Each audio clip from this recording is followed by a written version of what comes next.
we'll see you. See you. Bet your bottom dollar you lose the blues in Chicago. This program was recorded on Monday, July 17th, in the year of our Lord 2017. The opinions expressed by the participants in the following program do not necessarily represent that of this station or its management. Or anybody else. From the John DeVita recording studio, located in an undisclosed and clandestine location on the great northwest side of our fair city of Chicago, we once again are pleased to be presenting yet another edition of our monthly roundtable panel discussion show, Meet the Chicago Historians. Now here's the guy who started it all, John DeVita. Well, thank you very much, Rich. From the John DeVita Broadcast Center, welcome, ladies and gentlemen, to another broadcast of Meet the Chicago Historians on the Windy City Hometown Entertainment Network on Monday, July the 17th, the year 2017. 7/17/17. Today the panel will be talking about whatever. Open mic. Whatever comes to their mind, that's what we'll be talking about. So sit back and enjoy Meet the Chicago Historians. And now, to start today's broadcast, here's our announcer, Mr. Richard Lang. Now, here's today's panel moderator, John S. Kachulko. Thank you very much. Thank you very much, Rich. Thank you, Mr. DeVita. We're here at the John DeVita Broadcast Center. And as John DeVita mentioned, today is 7/17/17. So we got an abundance of sevens. Maybe this will be a lucky day for our broadcast and for everyone else. It's good to be with you. And I am sitting in for our regular host, Jack Red Ryan. And as we always like to point out, like as it was with Lucille Ball, red is not the color of his politics, it's just the color of his hair. So Jack is not able to be with us today, so I will be your moderator for our July offering of Meet the Chicago Historians. And Jack had arranged with John DeVita that today's topic would be, whatever you wish it to be. It's an open mic program.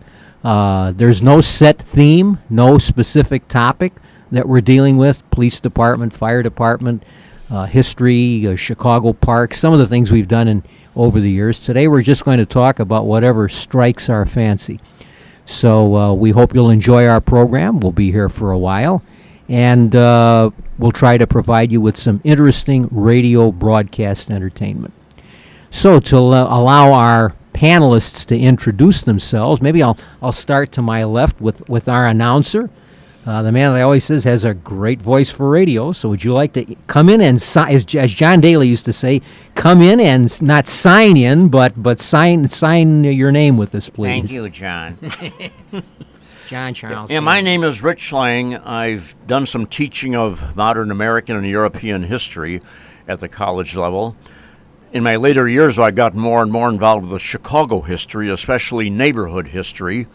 And I'm also involved in a group that recreates old-time radio programs, especially comedies. That seems to be the most popular with our audience. And I am always your announcer, Rich Lang. Thank you very much. Now cut that out. Where's that silly kid, Dennis Day? Oh, I don't know. Gosh sakes.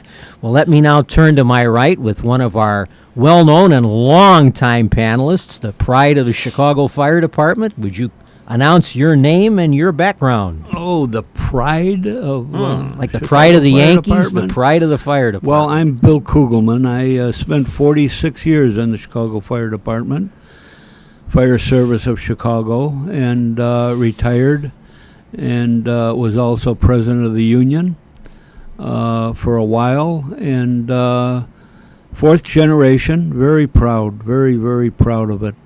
And I think I'll be the last of our family. So I don't have any grandkids that care to take over. No nephews? They all have other ideas.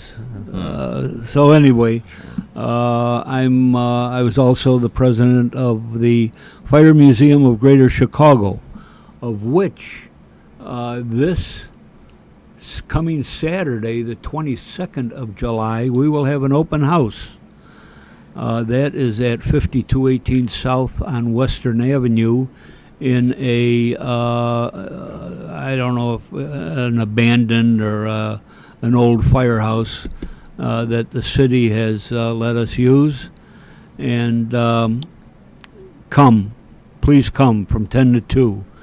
The open house is July 22nd, and like I say, from 10 to 2. Bring a camera, bring the kids, and you'll enjoy yourself. We have quite an exhibit there.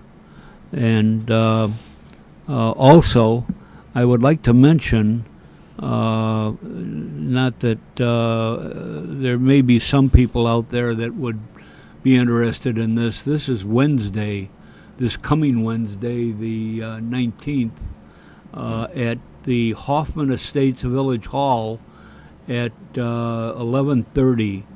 It is a Our Lady of the Angels program. It's a presentation, and this fella is putting it on. There will be all types of, from the insurance company to survivors to people that were there. It should be quite an interesting day presentation there. This happens every so often. If people out there are not of that age, this was December 1 of 1958. So, and there were 92 kids, 3 nuns, 95 people died in that fire, and it changed the laws, the different structures of the fire prevention, not just here in Chicago, but throughout the country, not just the state, the country. And when I was in the armed service over in Europe, I also checked over there because I was there during this at this time. But I did check, and it affected even in Europe and outside of our own country. The laws changed. Every so often you would have heard before this of a disaster, but not of this magnitude or of this media. We complain about the media now, of course, but we'll probably get into that today. But back then, thank God the media put this on and helped change all of these laws and strengthen them. So please, if you are interested, that's this Wednesday. I think it'll probably be a little quick, won't it, John? We won't be on the air until probably Wednesday. Maybe we can get on a little bit earlier but it should be interesting. For anyone That's mine.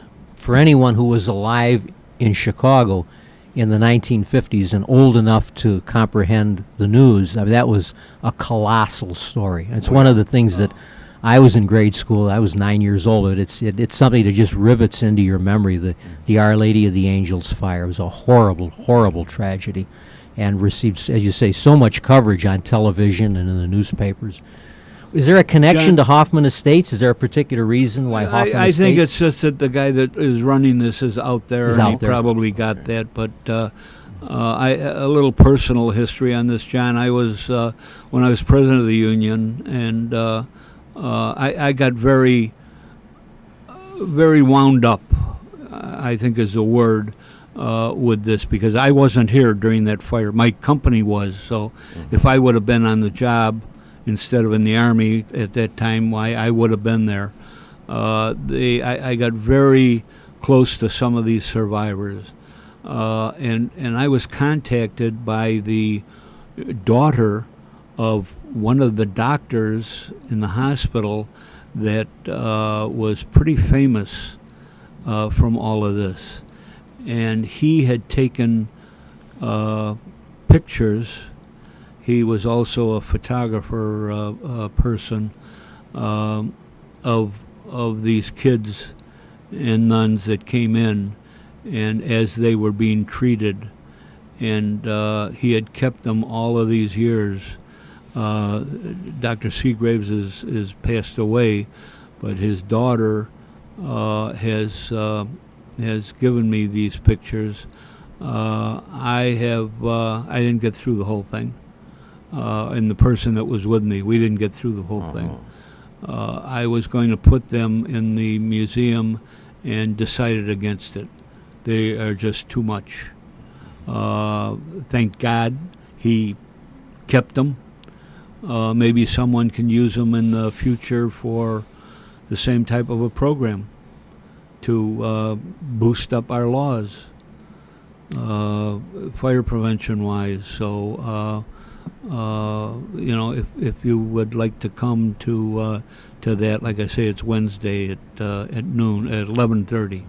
Well, I'm just going to say, Bill, after all these years, has there ever been anything coming closer to a resolution if it was arson? I think there's been a lot of books written about it, Yes, but no there has. definitive word yet, if there's any update on this. Well, there's been books written. One of them was a pretty famous book by two people. One of those people turned out later on, and this was, just a few years back, to be an arsonist. And he did time in jail. He's out. Like I say, I got very close to these survivors, and his name now is Mud, as far as they're concerned. But the people that are involved in this are it's just mind-boggling to talk to them. And when I was involved with them and these things, there was another. Every year they had olafire.com. I don't believe that that's working anymore, but they did have Friends of OLA, and that's where I got involved. In fact, if anybody is really interested, I moved the statue from the backyard of the school where the fire was, and it was a memorial to these people that died, these kids and these nuns, and I moved it to Holy Family Church, who just yesterday celebrated their 160th anniversary. So that statue and monument is inside there, where it's a safe neighborhood to go to. There's parking and so forth, and you can go in and visit that monument. All the kids' names are on there. Is there still an Our Lady of the Angels school or Yes. parish? Yes, there it is. still exists? Yes. When I was contacted by Father Joe, who was at the fire, I got Agnabenny, Father Joe Agnabenny. I got to know him very well, and he was the one that asked me to move this statue, because the new school is where the statue was inside of. They had moved it inside for a while, and it was being tagged and mistreated and that. So I got it out of there. Now there's I can't think of his name right now. There's I believe he's a Franciscan priest who has opened that up, and they are doing some good things in that neighborhood. It wasn't a good neighborhood after that fire. But there are some things going, and Father Joe was quite a guy. He's passed away now since too. There have been so many dramatic fires that are a part of Chicago history, and of course the greatest being the Great Chicago Fire of the 19th century, the Iroquois Theater Fire, and there have been others, but I think again for the 1950s, for that era, this was the great fire catastrophe of the city of Chicago. It's as a dyed-in-the-wool firefighter, I just you like to go to every one. When my dad called me, and I was stationed in France, when my dad called me and told me about this, and I found out about it, I thought, thank God I'm in France. I just didn't want to be there. The famous picture of Dick Scheid carrying out that kid. Yeah. I mean, that went worldwide. Dick died here about a year and a half ago now, I think it is, passed away. But at the museum, we had a what we called a rescue squad event going on, and another guy came and brought Dick with him, and they sat in front. I was up on the dais and starting to do my thing, and I had an international magazine, labor magazine, and that picture was on the back of it. Wow. And I wasn't going to talk about it. I knew Dick very well. We worked together, and all of a sudden I saw an empty seat, and this guy that was with him, that brought him, came up to me later on, and he says, "Hey, what happened to Dick?" He says he had to get out of here. He said he thought you were going to start talking about it.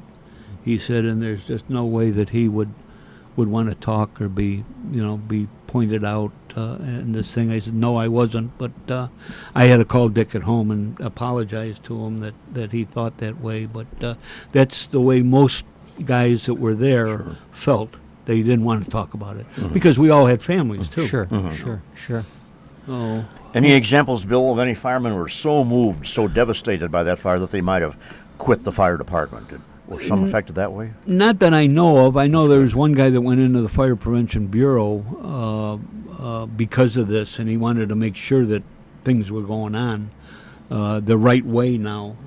One of them, Johnny Paus, was there, and John was promoted to lieutenant and assigned to the Bureau then, which he requested.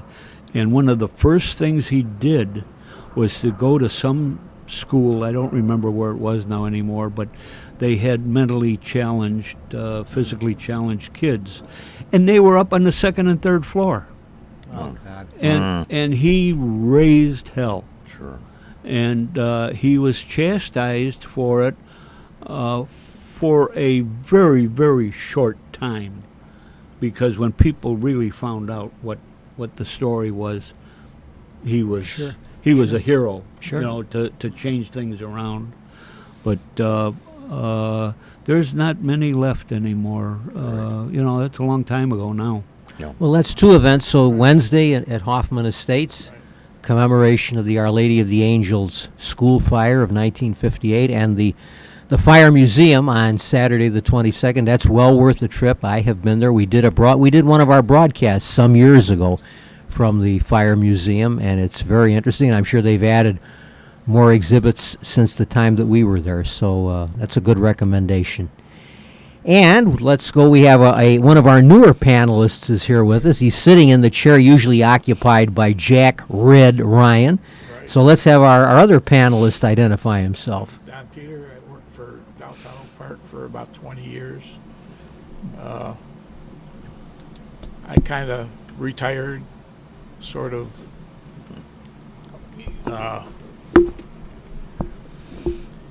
Well, it wasn't exactly retired, but I'm not there anymore. But it wasn't fired either. But had a good time. But got to know a lot of people. Getting back to Our Lady of the Angels, the school after the fire, they built a new school. But Yes, they did. Didn't the actual Catholic school kind of dwindle and it became a public school for a while? Yes, it did. Yes, Right. yeah. Yeah. Yeah, everybody, of course, had to go to, all those kids had to go to all the different schools in the neighborhood, and there was, there was a lot. Rich, you mentioned about, I think you mentioned about the cause. Yes, the cause was arson. Do they know the motive? Pardon? What was the motive? Mentally Stupidity, unbalanced? Or, whoever, who knows? I mean, why? The guy's dead now. Was there Right. any indication of what the reason, why he would do such a horrible thing? There's different stories, John. And this is nothing new. This came out back then. But this guy, and through the people from the Friends of OLA, the survivors, found out that this guy was doing a cross-country truck driving job, and that he ended up in California. 3 of these women, now, of course, women survivors, went out there, and they got a hold of the police and fire chief and some of the aldermen or whatever it was of Officials. this town, Yeah. and exposed him and told him who he was, and that they had no idea. After that, why he is supposedly deceased by this time. So he was never tried. It was never paid for his. No. Right. But he was a student of the Was he school a at the student time. at They the- say he was a student that might have left the school. I think they could trace that There's down. just so many, Yeah. so many different. Yeah. From what I understand, neither the city or the archdiocese really wanted to prosecute, or I don't know if they would say they let it slide, but they didn't really push it.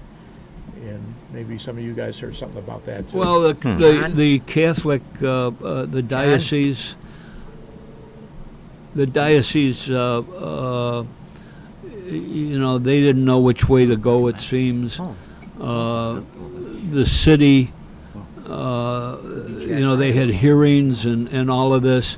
One of the odd things about it is that the fire inspector at that time, a good friend of my dad's, myself, ended up in the Fire Prevention Bureau as one of the bosses, and lost one of his kids in this fire also.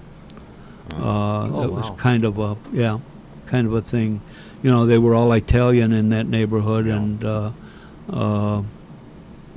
he suffered along with it. So it's still one of the worst disasters, like you say, John. Right. It happened in the city of Chicago that we're known for. Yeah. Right. Oh, it's like we celebrate Fire Prevention Bureau, Fire Prevention Week. We celebrate burning down the town in 1871. Oh yeah. Right. And I got the We Iroquois used to have Theater. our parade. Right. And there was a big cold storage fire that I remember reading about, a cold storage building that caught fire, and Yeah. The Columbian Exposition. because of all of the insulation and everything, it just burned, and it was Right. almost in impossible. 1893. Yeah. Almost Right. impossible to get it under control. Exactly. We in the Fire Museum have a statue of Christopher Columbus from that Right. exhibition. It was given to us, the fire department, by those people to commemorate I believe it was 7 or 8 firemen that died in that fire. Sure. I think it was like So 13 or it's and then we got the McCormick Place fire. Oh, that's and, right. That's right. There have been the throughout stockyard Chicago history. There have Oh, been great absolutely. fires. Right, and then they had the Stockyards fire. And Around from what I 33, understand, they 34, actually yeah. built another pumping station around 51st and Western as a result of that, because they had trouble getting water. I believe we have a telephone call. We have a call in from our regular host, our regular moderator, Jack Red Ryan. Hello, Jack. Should wish I was with you guys there. Sorry about that. Not getting as much. Circumstances and everything was just conspiring against me. Like they say, circumstances beyond our control. Something like that, yeah. How you How feeling, is Jack? everybody? How are you feeling? Well, other than the hips and getting around, not bad. Yeah. The doctor said I'm in pretty good shape for the shape I'm in. Okay. You won't be playing third base for the Cubs or the Sox. I want to be third base. And stay off the dance floor. Yeah. We've been talking about the Our Lady of the Angels school fire for the yeah. opening section of our program. Yeah. Was that December 1st, 1958? Yeah. Exactly. Exactly. Yeah. Oh. I was in seventh grade, I remember, when it happened. And before that, we didn't even have a telephone at the school. Oh. Went in right away, though. Okay. At your school, they didn't even have a telephone? No, they had to go over to the rectory or something. Oh, and my have a phone. God. My God. So, Well, that's that we. went in, and so did some sprinkler system shortly thereafter. I remember that. Well, you can see how lucky we are here in this great country we're in, because they just lost, what was it, 9 people or whatever it was in, was it China or Japan? Yeah. Somewhere, and there's no sprinkler system, there's no, there's nothing. Oh, yeah. They just haven't caught up. I think Yeah. it was in Hawaii. Hawaii, Yeah. Jan. Right. Yeah, it was Hawaii. Yeah, they lost quite a few people in a high-rise in London. In London, Yeah, Yeah. yeah. Yeah, I was just thinking of that one, yeah. They just haven't caught up with the times. They haven't had a thing like we did with Our Lady of the Angels Fire. Oh, Well, it's just those things, safety things aren't, you don't think of them as much until you really, something happens. exactly. Yeah, it's got to be a disaster before something's done. Yeah. It's a shame. It's a Were shame. you on the job, Bill, already then? I was, but I was drafted and I was sent over to France when that happened. My dad called me and told me about it. Oh, otherwise I'd have been there. My company was there. Were you working that day? I would have been. Yeah, but I was in France. Oh, France. Yeah, yeah. Oh, yes, yes. Be a long change of quarters. Yes, it would. Incredible. It's incredible. The things, the loss of life like that. Yeah.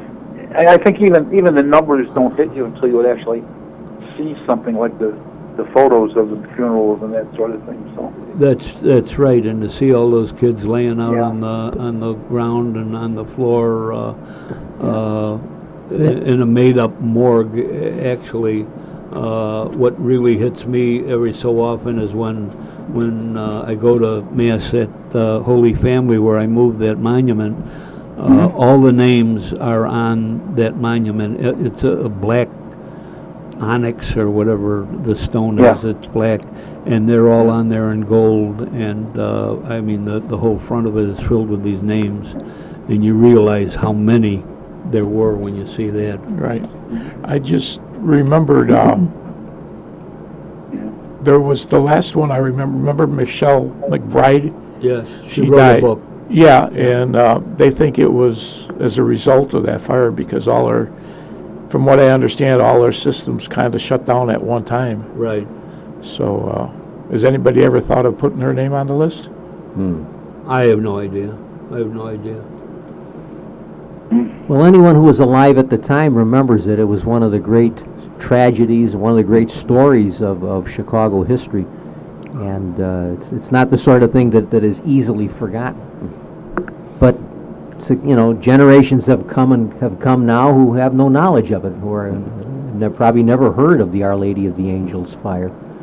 Yeah, and I think a lot of us are a little vague on its location. I believe it was on Avers, which is a few blocks east of Pulaski, Right. and somewhere like Rice Street, near Division, I want to say. Favors and...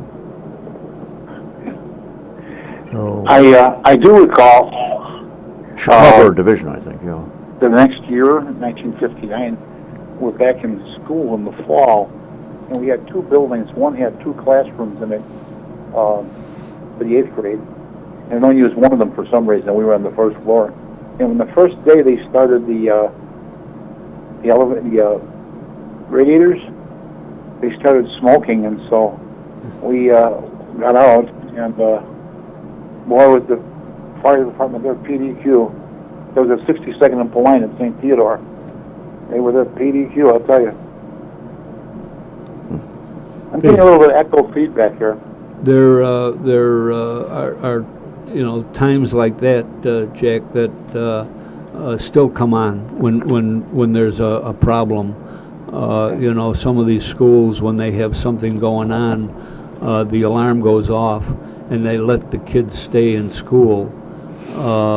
If the guy, the fireman out there, the boss, is any kind of a guy, he'll get in and he'll remount that. Excuse me, Bill, I must interrupt. It's time for our first intermission. You've been listening to Meet the Chicago Historians.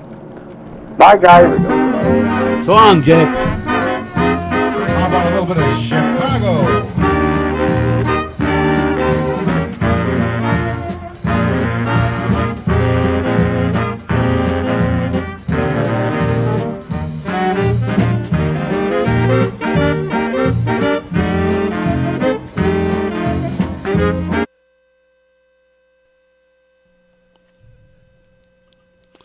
Friends, are you looking for a place to have some printing done?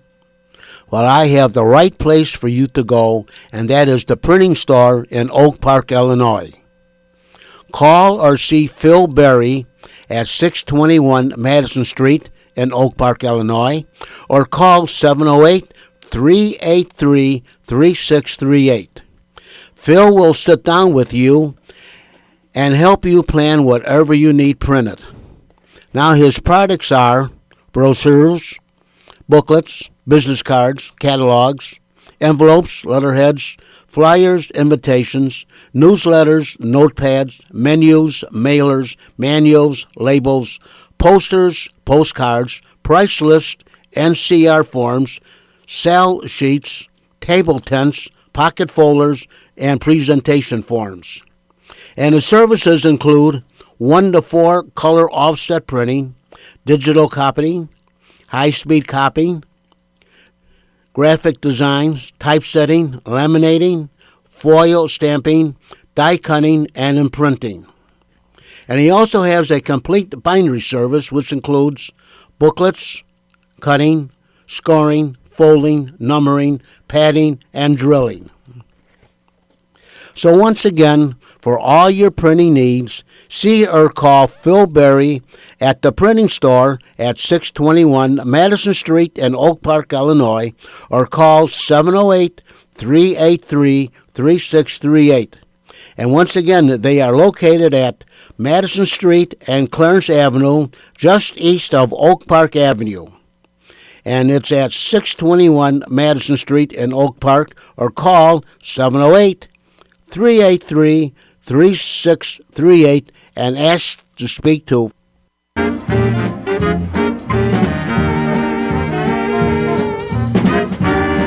Now, back to our special open mic edition of Meet the Chicago Historians. John? Well, thank you, Rich, and we're back again with our July edition of Meet the Chicago Historians. We're here at the John DeVita Broadcast Center in an undisclosed and highly guarded location, a bunker deep in the undercarriage of the northwest side. It's on no street map. Yes, it's a highly secret location. So we're glad to be with you again. We've talked, we spent a good portion of our first half hour talking about the Our Lady of the Angels school fire in 1958 and also the upcoming open house at the Chicago Fire Museum. So thank you for joining us again. And as we do every month, we take some time at the beginning for a review of the news, review of current events. We've just had Independence Day. We had our celebration of the 4th of July very recently. Anyone have any comments about the celebration or the observance of the 4th in their communities, or any local parades or activities you'd like to talk about? Nothing. No. So much for that. So much for that. John, what do they do here in Norwood Park? Do they have any special events here in Norwich for the Well, 4th? I guess they do, John.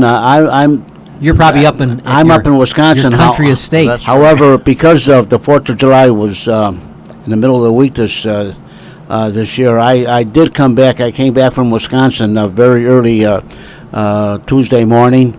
I was here for the 4th of July. A lot of the neighbors around here, they have fireworks. They neighbor down north of me here, they threw off a big display in that. Norwich Park over on Lawrence and Overhill, I guess they had a big fireworks display over there. I'm not sure, but normally I'm up in Wisconsin, and up in Wisconsin, since we've been going up there since 1960, on the Saturday before the 4th day of July. In other words, this year it was June something or another, June the 30th or whatever it was. But they on the Saturday they have a big display, and what my sister and I and my nephew and his wife and 2 kids and some neighbors, we get on my sister's pontoon. We go sit out in the middle of Lake Lauderdale, and we watch watch the display. It starts about 9:15, or as soon as it gets real dark, and it goes for about an hour. And this year, the fireworks display was just spectacular. It was really a great display they put on.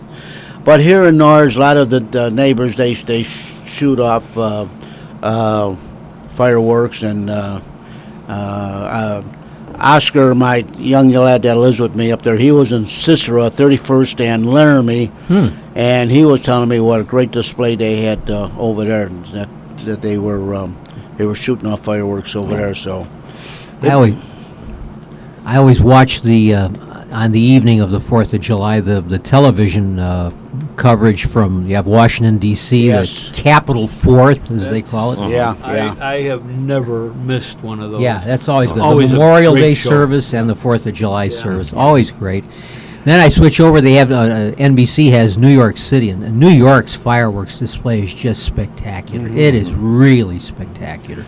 Many years ago, in the 30s and 40s, I think a lot of the larger Chicago parks had fireworks displays, but there was an incident in Portage Park.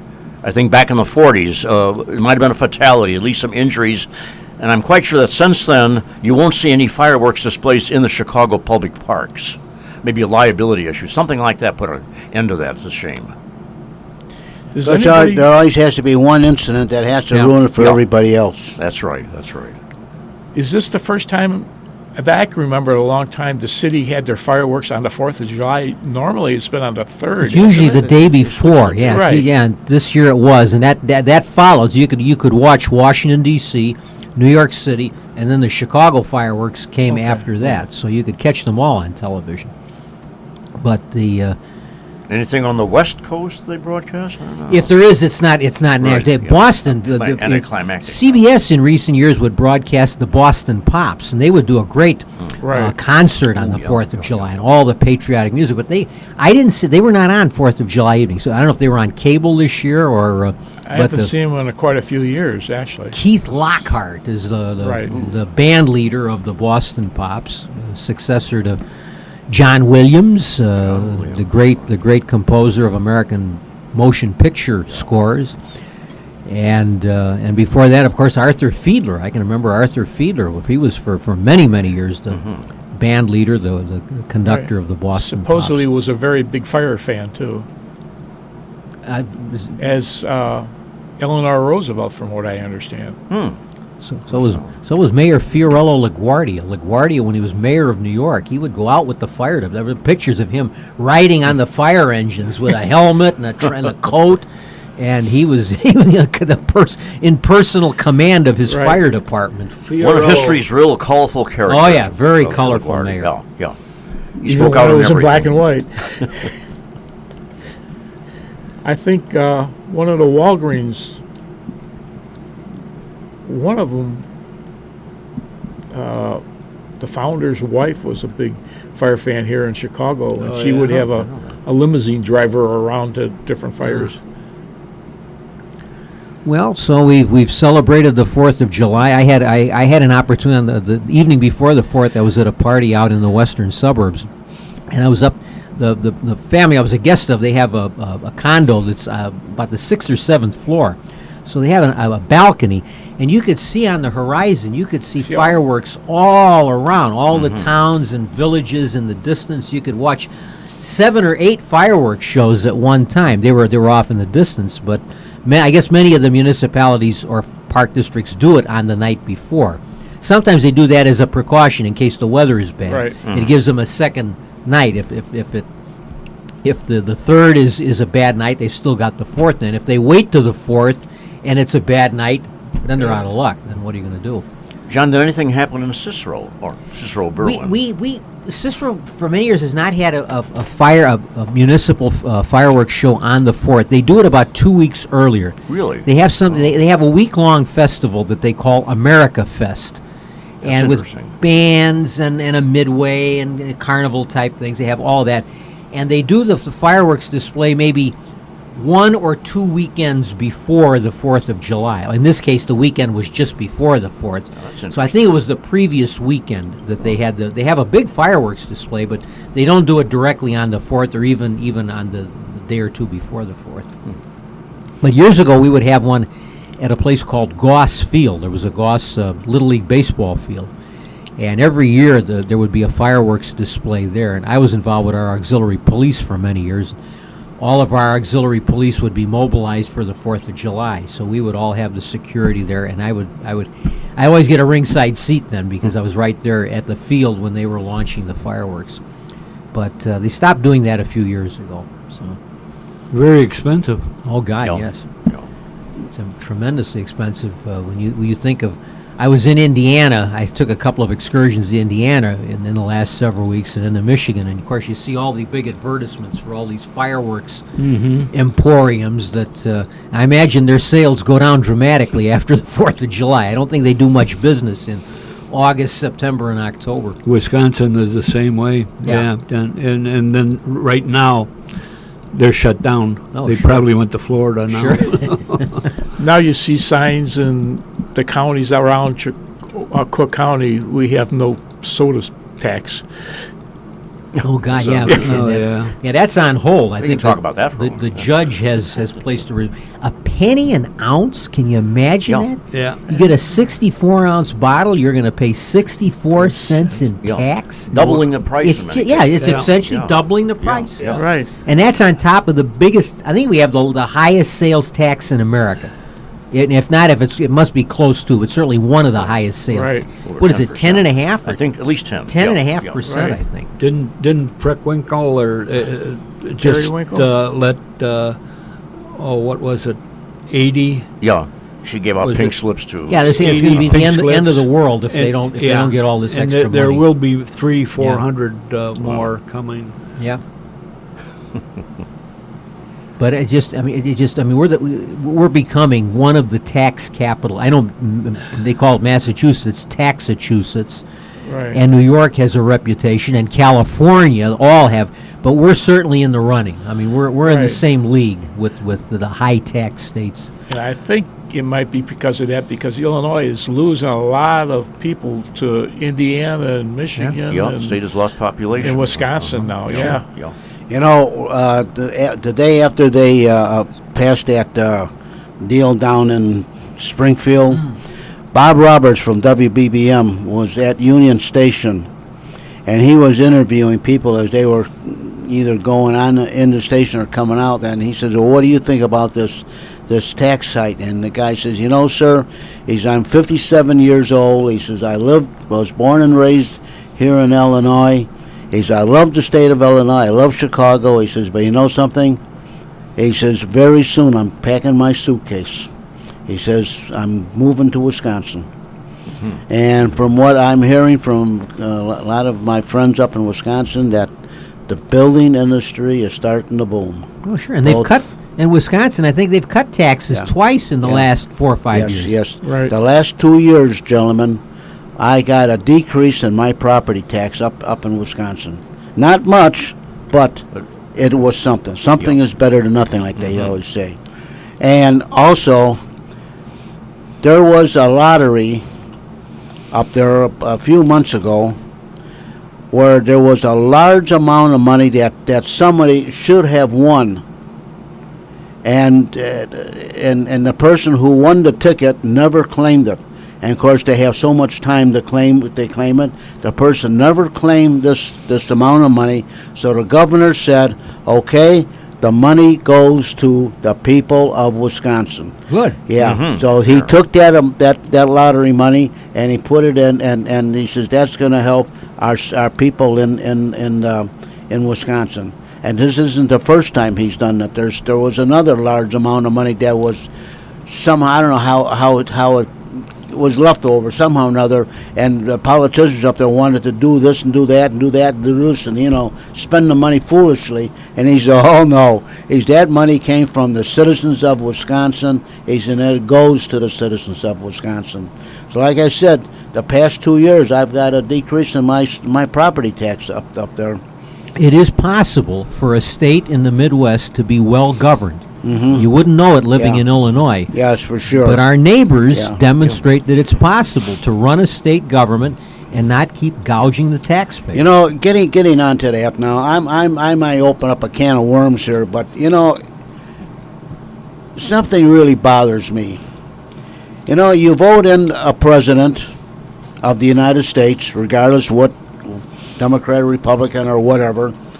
Okay, that person can only serve 2 4-year terms, right, and then he's done. He's over with. Can never run again. He's a has-been.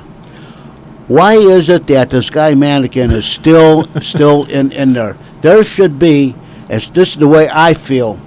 I feel that if you're an employee of the government, like Madigan, like the governor, the mayor, and all these people, 2 4-year terms and you're done with. That should be for everybody, lock, stock, and barrel, if you're in politics like those people are. What are your thoughts? Well, some people say Illinois for governor has a 2-term limitation. 1 term as governor and then 1 term in jail.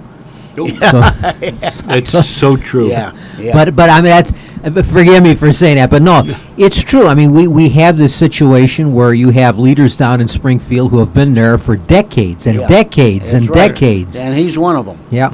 And I don't think our founding fathers ever envisioned anything like we've got now. Well, their idea was that you wouldn't have, they didn't think in terms of political parties to begin with, although the parties came very quickly. Right.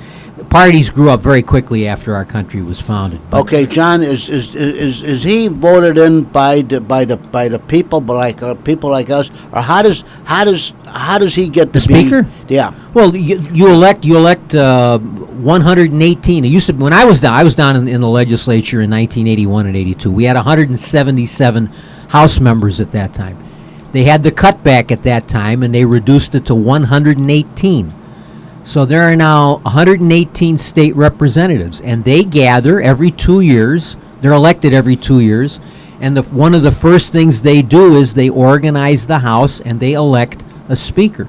So those 118 representatives pick their own speaker. And naturally, it's a party line thing. If the Democrats have a majority, which they have, except since 1980, there have only been 2 terms with a Republican majority. George Ryan was Speaker when I was down there, 81 and 82. And we had, in 94, they squeaked through with a Republican majority. Other than that, since 1980 until today, there have only been 4 years in which Madigan was not the Speaker of the House, since 1980. So that's how long he has been in charge down there. And I think he was the Democratic leader already in the 70s. I think he was the minority leader in the 70s. So Madigan has been there for a long time.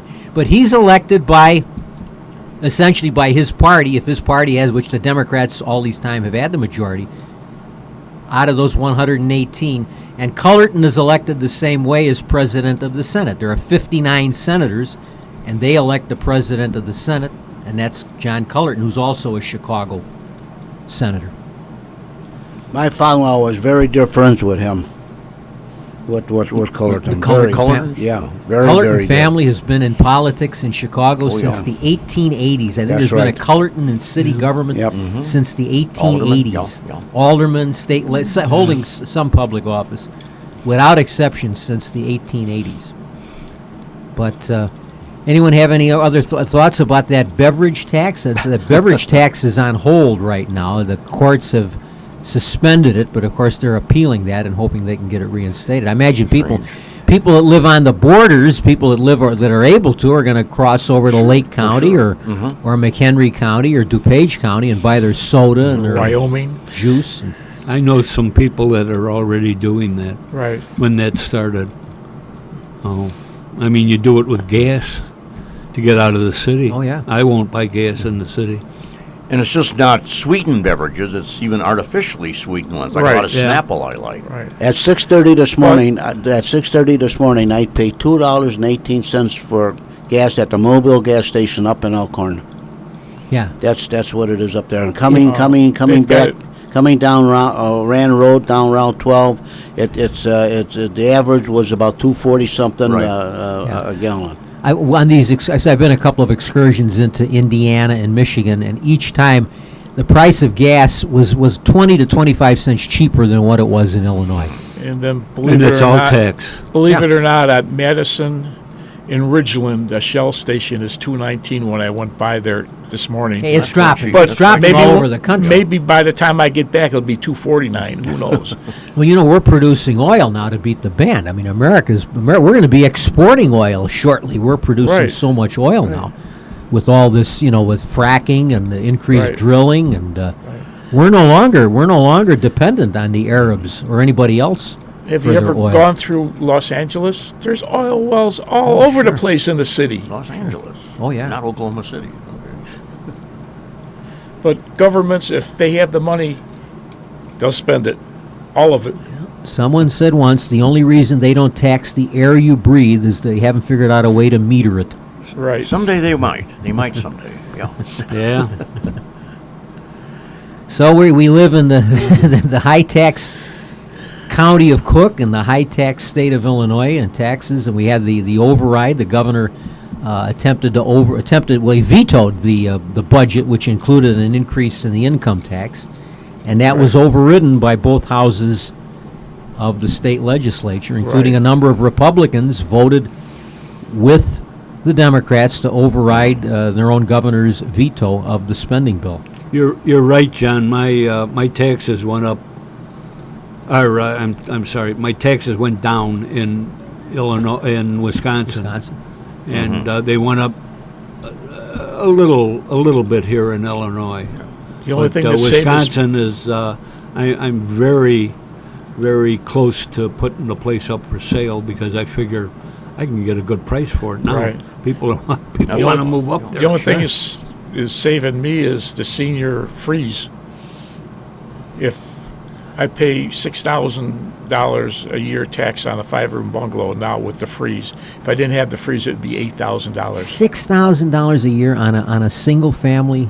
Wow. bungalow. Wow. Mine is 5-room close to that, bungalow yeah. on a 30-foot Wow. lot. And I'm sure you live in Chicago. Oak Park, Oak Park. Okay. Camelot. That's another high tech. Okay. Camelot. I got another That's name a new. for I, it. I never heard Camelot. I've got another name for it, but I'm not Okay. going to get in trouble. the land of Ernest Hemingway. Well, we anybody? What other? Is there any other recent topics in the news that anyone? I haven't gone into the national affair yet because there's so much to talk about Russia. We've heard more about Russia in the last several months, I think, than we heard when the Russian armies were fighting the Germans in World War II. Russia seems to be or the lack thereof. Russia seems to be the favorite topic of our national news. It's funny. It is funny that we've got North Korea launching missiles with potentially nuclear warheads that can strike the United States. At least Alaska. Yeah, and I always say if they can hit Guam, they can hit the United States. Guam is American territory. Its people are American citizens. It's defended by the U.S. Army, and it flies the American flag. Right. And if that doesn't qualify to make it part of the United States, I don't know what does. So when they have the ability to hit Guam, they can hit the United States. All this talk, well, they can only hit Alaska. And then a year from now, they'll be saying, well, they can only hit Florida. And then a year after that, well, they can only hit the West Coast, but nothing east of Denver. They can't, They were talking about this morning on the news arming Hawaii in the West Coast of the United States with missile defense. Yeah. Missile defense systems. I would like to think that very secretly we're working strongly on a missile defense system. Oh, we have. I mean, we have missile not that we defense. can guarantee We've to had knock them them in all Chicago. out. We had Nike missiles all around Lake But, Michigan. but in modern technology, though. Well, they have the Patriot system. They have what's called the THAAD system, which they're putting into Japan. They're putting it into Japan. The Japanese and the Koreans are they're already under the gun. Sure. Even their short-range Korea, rockets can already hit Japan. Well, And Japan, after all, has experience with being bombed with a nuclear warhead. So that the Japanese are particularly sensitive about South this. Korea's within artillery God, fire. yeah. Not- Seoul is Yeah. a major city within, 30 miles of the Yeah, it's right. Of It's right near the artillery. border. It's right near the the heck border with with North Korea. missiles, they can use artillery. But I get so impatient with you. Well, so far they can't strike the continental United. What they if can. they can hit Alaska, if they can hit Hawaii, that's the United That's States. right. They Right. hit That's Guam, that's Or America. Puerto Rico, Those soon to be. yeah. And nobody Well, can say that they can't hit the Midwest of the United States. And our media's all they're worried about they is aren't Russia. telling us everything that they have. Some they're guy not with stupid a either. suitcase could hit the middle anywhere they want to go. But it's just something. It seems to me that's worthy of a little bit more concern than who some Russian attorney talked to, which seems to be the Exactly. main focus of our national media. They're so breathless the way they report this. You think they were breaking the story of the century. Well, Was- that's the national media too. Was she the actually an CNN attorney? and all of them? Yeah, this woman. Well, I'm talking now about this incident with Donald Trump Jr. That's what I'm where talking about. The woman was apparently an attorney. She wasn't a government official. Now, does she have ties to the Kremlin? Who? Maybe she does. I don't know. But it does seem to me that there are bigger stories and bigger problems that Bigger this country problems. faces rather than this obsession they have with Vladimir Putin. Yeah. And I certainly despise Putin. Putin is hostile to the United States, but you have to have a certain sense of proportion to this. Russia is no longer what it was during the Cold War. Russia is no longer anything like the power the old Soviet Union was. But I Their kinda- think their economy's on a par with tiny. Italy or something Yeah, their like that. economy. Yeah. France, Germany, Britain all have economies much bigger than the economy of Russia. So But you know, I think Putin is kind of trying to reestablish the Soviet Union. well, that may be his dream. He says but that was the Right. darkest moment in Russian history of the fall of the Soviet Union. the creation of the Soviet Union was the darkest moment. And we're celebrating. I mean, this is the 100th anniversary, 1917, when all of that began with the Russian Revolution, the fall of the Tsar, and the coming to power of the Bolsheviks. And that was the great tragedy. And there are tens of millions of people that died because of the horrors of the Soviet Union. But it just strikes me as completely ridiculous that every time, and I'm watching, I think I'm like a lot of people, I'm watching less and less network news, because you turn it on and that's all it is, and they're just breathlessly reporting what Adam Schiff said today about Russia, and what Chuck Schumer said today about Russia, and what Nancy Pelosi said today about Russia, as if that was the hottest, biggest, most important story. And it isn't for me. I don't know how other people feel, but I don't consider that to be. No, you're right, John. You're right. Unless you find a way that the Russians could actually interfere with the vote If count, they were like somehow- they could tap into right. voting machines. Right. If they that were, happened, that's- big deal. And that's but to there's just no- publicize the negatives of Hillary, I mean, But that's, that didn't yeah. didn't And happen. you know what? There's- In the voting machine age, Yeah. and with our voting record all over this country, yeah, there's foul-ups. Right. There's no doubt Oh, about sure. it. Yeah. But you know what? It's like watching the same video advertisement over and That's over right. and over again. You get sick of it. I wouldn't buy that damn product for any amount. What And would, this is the same thing with Yeah. this Russia stuff. but what would make the Russians very hard for them to do it is because every state runs their own election. Oh yeah, because we're and not it would be hard centralized. to Yeah. get into 50 Yeah. different Yeah, systems. yeah. It's just amazing. You've been listening to Meet the Chicago Historians, and we thank you for it. We'll be right back. No.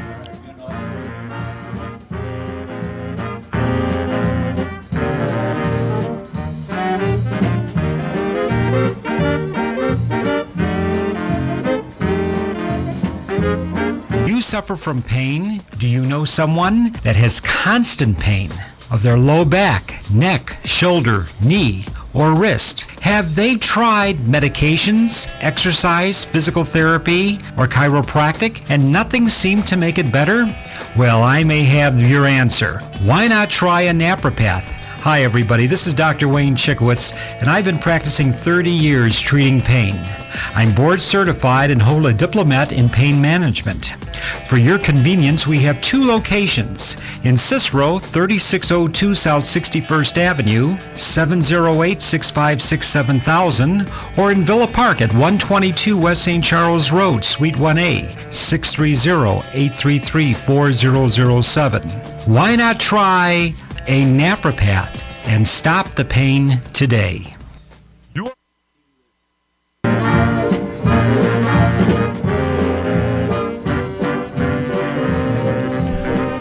Now, back to our show. John? Well, thank you very much, Rich. This is Meet the Chicago Historians, our July edition. The great month of July, the month in which we celebrate American independence, the glorious 4th of July. And I don't know how you feel. I celebrate the 4th of July the whole month of July. I put up decorations in my windows, flags, and pictures of the Statue of Liberty and Mount Rushmore and the Capitol building, and I leave all that up till the end of July. It's the greatest nation in the world, and it's well worthy to celebrate, not just on the 4th, but for the whole month of July and really for the entire year. So it comes at the middle of the year. It's kind of appropriate, it seems to me. Christmas comes at that special time of year in December when it's cold and people want to be indoors. You want to be by a fireplace, perhaps, if you have it. You want to be with your family and friends. There's something special about Christmas time. And I think the same is true about the 4th of July. Coming in the middle of summer, it's that perfect summer holiday. But people have cookouts, you have baseball games, fireworks displays. You celebrate America in so many different ways. Right. So we're fortunate to have this great American holiday. And we're here, Meet the Chicago Historians. Jack Ryan, our regular host, is a little under the weather. We hope he'll be back with us next time. And we have a great panel here. We have four panelists talking about the events of recent times here in the Chicago metropolitan area. And as always, we're at the John DeVita Broadcast Center, this highly fortified bunker deep underground on the northwest side of Chicago in a completely undisclosed location. I think Dick Cheney. Dick Cheney used this as one of his command posts during the early days of the war in Afghanistan. So we're glad to be here with you, and we've been talking about a number of things: the Our Lady of the Angels fire, talking about the outrageous beverage tax that is on hold now for the county of Cook, and the high taxes that we face. I just heard in the news. I'm always fascinated by the obituaries, well-known figures, and Rollin Hand passed away yesterday. And if if the name Rollin Hand, maybe Martin Landau rings a bell with you. If you were a fan of one of the great CBS dramatic series, Mission Impossible, which was on for years and years and years. Great theme song. Yeah, great. Lalo Schifrin did the music for Mission Impossible. It was a great show. Peter Graves, for every season except the first, he came on as the commander of the Impossible Missions Force. And for much of the run of that series, Martin Landau was the prime American agent. He was billed as the man of 1,000 faces. If you remember the show, he would disguise himself as these Soviet and East German officials, and they would wreak havoc on our enemies.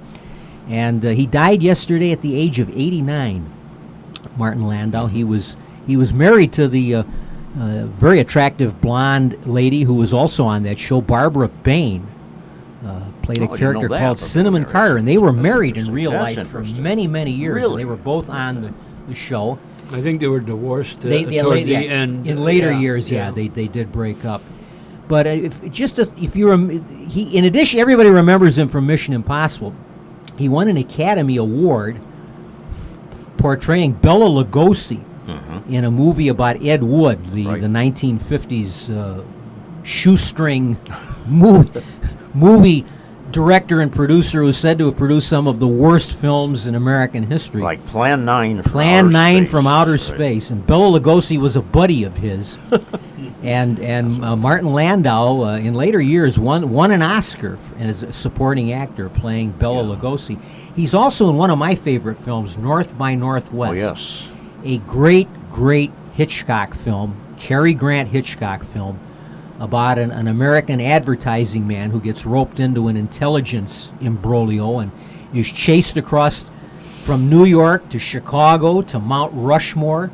And you may remember the scene where Cary Grant is doused by a crop dusting plane somewhere in Illinois. Martin Landau played one of the Soviet agents. He played a particularly ruthless, sort of bloodthirsty Soviet killer working for James Mason in that film. So Wasn't there a scene at Old Midway Airport? yes, Yeah, Right. there's a great scene where they're getting tickets because the CIA has persuaded Cary Grant. Cary Grant has found out why everyone is after right, I him. thought that's And Leo G. Carroll, one of my favorite actors. Remember, he played Topper back in the 1950s. Leo G. Carroll is the head of the CIA. They call it the United States Intelligence Agency, but it's the CIA. And he's leading Cary Grant to the ticket counter there, persuading him to continue this ruse of having the Soviets chasing him so that their real agent can get away. And that's how they wind up at Mount Rushmore. You have the famous scene in that picture where Cary Grant and Eva Marie Saint are being chased by the bad guys on Mount Rushmore. And it's Martin Landau who finally is grinding his foot down on Cary Grant's hand. Cary Grant's hanging on to the head of one of the presidents at the top of Mount Rushmore. And Martin Landau is trying to grind the heel of his shoe on his hand when an American state trooper with the CIA shoots him and kills him. You see Martin Landau toppling off the top of one of the president's heads. So a great actor. I mean, very, very good actor. Not a conventionally handsome man, No. but still a great character Not actor. at all. Not at all. Right, Did- right. Sean Connery died since we've been around last. No, but Roger Moore. Roger Moore. Oh, it was, okay. James He died a few Bond. weeks ago, yeah. Okay. James Bond died, and in quick succession, James Bond and Batman. Another Adam West, iconic. yes. Adam West, and he was well into his 80s as well. I think he was close to 90. To the years Batcave. old. Yeah. Robin, and I don't know who he is behind that mask. All I know is when we need him, and we need him now. And you know what? They've got the kids now. They've got the younger generation. Have all of these superheroes. Oh yeah. And I don't know if it's my age now, but they just don't seem to be the same. No, and I They don't just like aren't, they're yeah. changing them all. Yeah. They've changed Superman's costume, which has been has been unchanged since the 1930s. Now they're tinkering with his costume. They've changed Wonder Woman. They made her look something like this Xena, the warrior princess. Yeah, with this bizarre costume. Right. They change all. I think they probably did the least to Batman. They made Batman a darker figure, but at least the Batman movies I don't think were too far away from the original story. But they'll But never. Compete, I don't like what they're doing to the superheroes. They'll never compete with Larry, Curly, and Moe, though.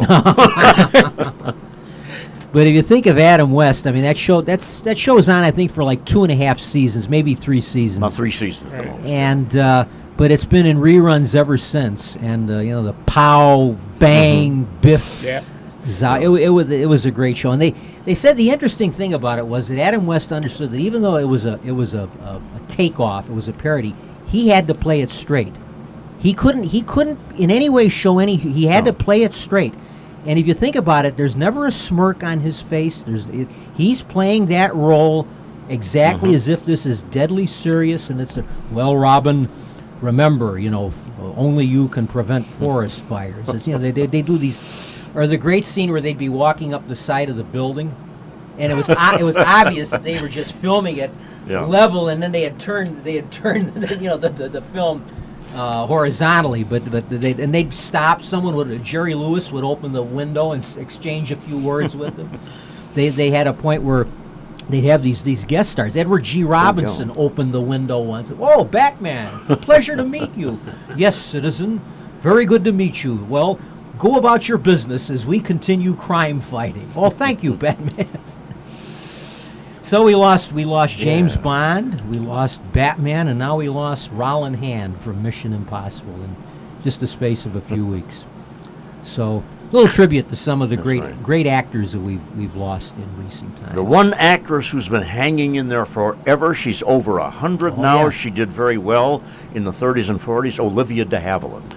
And I must tell you, she is a close personal friend of mine. You must tell her a little bit. I always my friends. I'm notorious of this. I always refer to Olivia de Havilland as my close personal friend because I met Olivia de Havilland and spoke with her in recent years, or in the 1970s. Oh, okay. She attended a group called the West Suburban Executive Breakfast Club. We had a breakfast club. Judy Topinka was one of the members of it. I was a member. Most of the civic and business leaders in Cicero, Borough, and Riverside belonged to it. Mm-hmm. And they would get top-flight speakers. And it would be once a month on a Friday morning. They would have a very, very substantial breakfast and a speaker. And she was one of the guest speakers back in the late 1970s. And they had books. They had copies of Gone with the Wind that you could buy, and they were not gouging. It's a nice edition. It's like a first edition. It's a traditional, an old style copy of Gone with the Wind, but brand new. And I think it was $10, which for a book that's no, even then that's in no way unreasonable. No. So I bought a copy of it, and she was autographing it, and I got to have my picture taken with her and shake hands and spoke with her. I asked her a couple of questions during the question and answer after her talk. And I asked her why it was that Hollywood did so many films about British history. And she was in so many of them because she was in Robin Hood and Charge of the Light Brigade. And I can remember her looking at me and saying, "What a fascinating question, young man. That's a truly fascinating. I'm glad you..." She was really, really liked the question. And she said, she said, "I think it was because there were so many British actors and actresses in Hollywood. And they were taking advantage of all these accents. They could use these people." So anyway, I've got this picture of me standing there beside her. And last year on her 100th birthday, I got together with some of my friends. And for years, I've been referring to her as my close personal friend. I said, well, here's the... And I wondered if they believed. So I said, here's the proof. And I remember a good friend of mine saying, "Well, that's Olivia de Havilland, all right? And that's you. So I guess you do know her." So anyway, happy 101st. She was born, I think, July 1 is, I think, her birthday. She just turned 101. She's 101 years old still. Lives in Paris. I understand until very recently, was still seen going to church. She regularly attended church in Paris. Okay. And great lady. Very great lady. If anybody would know, you guys would know this answer. Is Vera Lynn still alive? I think she is. Because she was the American Keith Smith, I believe. Vera Lynn, I have not heard of her dying, and I kind of follow that sort of thing. Right. Yeah. And when they had the 50th anniversary of VE Day, right. I think she appeared. She was present when they had a big flyover at Buckingham Palace. Right. They had Hurricane and Spitfires and a Lancaster bomber flying over Buckingham Palace. She was there for the ceremony, I think, of the 50th anniversary of D-Day, of VE Day. And I haven't heard that she has subsequently passed away. Because I heard she got to be pretty good friends with the present Queen. I would imagine, because of course the Queen, she drove truck during the war. She's the last surviving head of state who served in World War II. She was in World War II. Right. Vera Lynn, like you say, she was the Kate Smith. Right. She sang The White Cliffs of Dover. Yeah. When the lights come on all over it or something like that. And I was thinking of Vera Ellen, but this is they're very English. Yes. Okay. Vera Ellen died very young. Vera Ellen, the American dancer, she died in 1980, and she was very young. Gorgeous girl, gorgeous blonde. When I looked that up, I was very sad. She died at a very young age. John, any insights into what apparently was a rather lifetime feud between Olivia and her sister Joan Fontaine? What brought about that split? And it might have been some attempts at reconciliation, but since they never really did. It got worse. There were times when they tried to heal. I saw a documentary about it a few weeks ago. Well, and they got this series called Hollywood Rivals, where they and it's a fascinating series. They run it on one of the UHF stations on Sunday mornings, but they will do like Frank Sinatra and Bing Crosby, or Fred Astaire and Gene Kelly, and all that stuff. Sylvester Stallone and Eastwood, the tough guy. And they did one about the two sisters, and it stemmed from their early childhood. The sense that the mother had favored one over the other. They wound up being rivals in Hollywood. I guess there's a famous story when I think it was when Joan Fontaine won an Academy Award, and Olivia de Havilland was there, and as she's walking down from the podium, Olivia de Havilland turned the other way. Really? I thought she might have just simply refused to attend. She was there, but Strange. There would be attempts at reconciliation, and then it would go south again, and it just apparently they never truly never truly reconciled. Right. That's a shame. It really is. Two great I actors. hate to say that within any family. But she is. The interesting thing about another thing about Olivia, given the fact that she's 101 years old, she's the only remaining star who was a box office star before World War II. She's the only one left whose name was big before World War II. Right. There were two others that died in quick succession. One was Mickey Rooney, and the other was Shirley Temple. Right. There were three of them, and then Mickey Rooney and Shirley Temple died within just a few months of each other. Yeah. And I was fortunate. I met both Olivia de Havilland and Mickey Rooney. Really? So I always used to say I had met two of the three remaining stars. What was the circumstances of meeting Mickey Rooney? It was a great. I love to tell this story. Yeah. I was at a.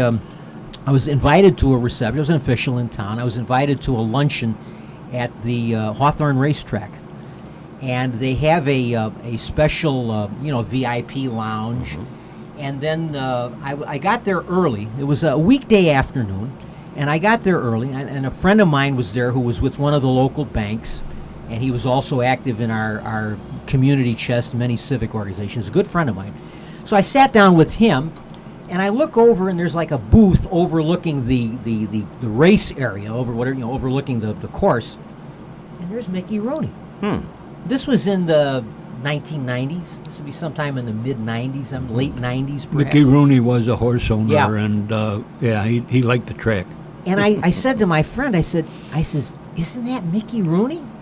And he said, oh yeah, he comes here all the time. You see him here quite a bit when he's in town. He loves horses. He loves betting on the horses, and so then somebody came up and talked to my friend, and he was occupied, and no one else was there at the time, so I walked over. And I said, excuse me, Mr. Rooney. And he looked up, and I says, I just like to, I said, forgive me for interrupting you, but I just wanted to introduce myself. I told him my name's John Kachoko, and he said, oh, that's wonderful, young man. And I says, I just want to tell you how much I've always loved your motion pictures. I said, my mom and dad were big fans of yours, all of those great pictures with Spencer Tracy and Boys Town. Oh, that's wonderful. He said, that's very kind of you. He couldn't have been nicer. And I got I asked him, I said, would you mind, I had a piece of paper, I said, I had to think the program, would you mind? He said, no problem. So he gave me his autograph, and I shook hands with him. He's wonderful, So I go back to where my friend was, and he had been tied up with a couple of his buddies. And he said, oh, where'd you go, John? I says, I went over and spoke to Mickey Rooney. I said, look, he gave me his autograph. He says, you're kidding. I says, no. He says, he usually doesn't want to be bothered. He doesn't talk. He doesn't want to be bothered by people. He says, that's amazing that he was, I says, he was as nice as could be to me. And I think, I've told this story many times to my friends, I think what made the difference was I started off calling him Mr. Rooney. I walked up instead and said, of Mickey. Yeah, and I'm guessing people would probably come up and slap him on the back and say, hiya, Mickey, and probably after 50 years that he'd gotten sick of that. Could have called him Mr. And you Yule. know what? You know what? I John? called him Mr. Rooney, and he couldn't have been nice. Oh, that's wonderful, young man. It's great. And You he didn't probably overlook hit him the either. perfecta and the trifecta. Well, it may have that been. day. Maybe just like they say, I hit him at the right time at the right. But this was early. I don't even think of racing. This was before the racing had started. I worked Yeah, for the racing board, and I would see all of these people. I Yeah. remember Mickey Rooney Yeah. going there, and And he was About I could 10 never- years ago, he was I in could town, never near meet town. those people because of my job. Yeah. I just, couldn't do that. Right. And But they you could just see some of them were very, very rough with people, Yeah. like sports, Right. like Oh, ball yeah. players, Yeah, and yeah. some of them could care less. And the funny thing is, for a few seconds, I thought to myself, do I go up? You think, should I go up and, because you don't know what is You real. wonder, yeah. And I often thought, God, I'm glad I did it. It's one of the nicest memories I had, because my dad was in Detroit at the time they were filming Young Tom Edison. right. And they filmed it at the Ford Museum where they had the Edison's His laboratory everything. in Greenfield So Village. They did shooting up in Detroit in connection with the film, Right. Because of Greenfield Village. And so my dad saw him. My dad worked in the Statler Hotel, and he always talked about seeing Mickey Rooney in the ballroom there of the Statler Hotel. So I had that kind of like connection, and I mentioned my dad to him. He couldn't have been friendly. Right. That's great. Oh, that's wonderful, young man. So I'm so glad that I had the gumption to go up and talk to him. Just like you hear a lot about John Mahoney sightings in downtown Oak Park. Oh, Yeah, he lives there. Yeah, He my lives on mother. Maple Avenue. does he? I mean, Yeah. he doesn't live out in Hollywood, or No, he's lived in Oak I Park think he for just comes back. And, 10 or Oh, 15 wow. years.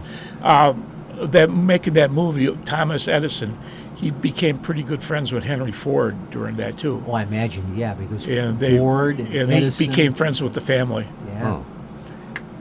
Yeah, my dad remembers that, he just seeing him there at the Statler Hotel, and he always talked about that. My dad saw Joe Louis at the Statler Hotel. My dad saw Desi Arnaz and Lucille Ball.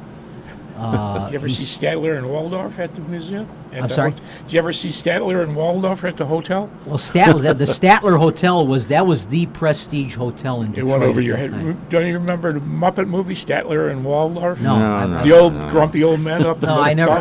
balconies? I know who the Muppets are, but I never watched the Muppets. Yeah, those they're are the two two old- two guys that. Go grumpy Oh, okay. Statler and Waldorf. I didn't know. I'm sorry. I didn't know what their names were. It was about 10 years ago, Mickey Rooney came into town again to Stone Park, to that Italian Veterans Museum. I think Right. it was an Italian Oh, Veterans Museum. yeah. I don't know what brought him there, but it was a little sad. He was with his then current wife, probably a little over 90 years old. He was seen to be a little out of it. It was barely approachable, but he sure looked good.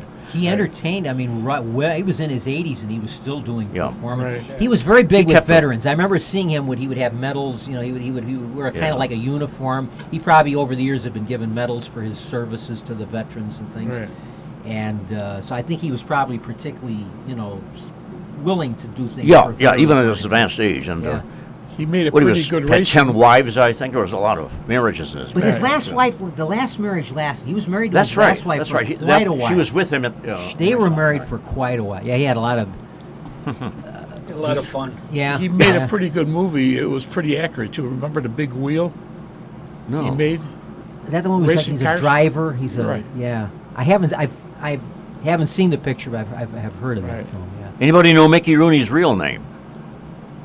Joe Ewell, Ewell, Jr., yeah, Joe like Ewell. Y-U-L-E. Yeah, Y-U-L-E. Yeah. Joe Ewell. How would he put Jr. after Mr. Ewell? Yeah.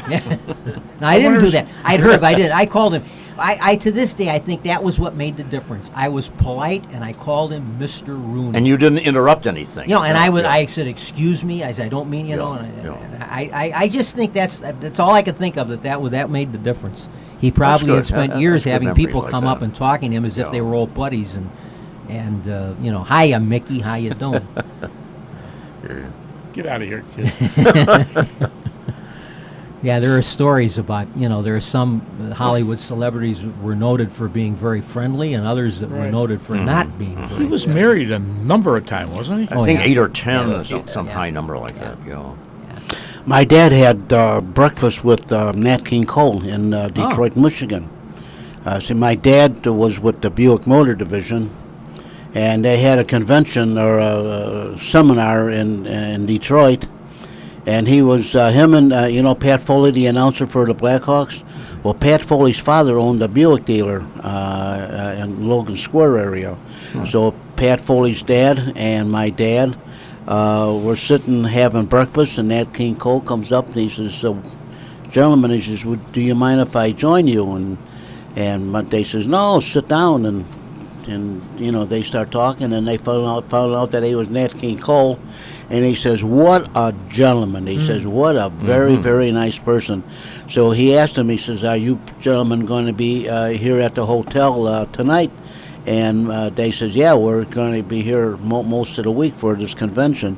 So he gave them each a free ticket to attend his show at the at whatever hotel he was at in there.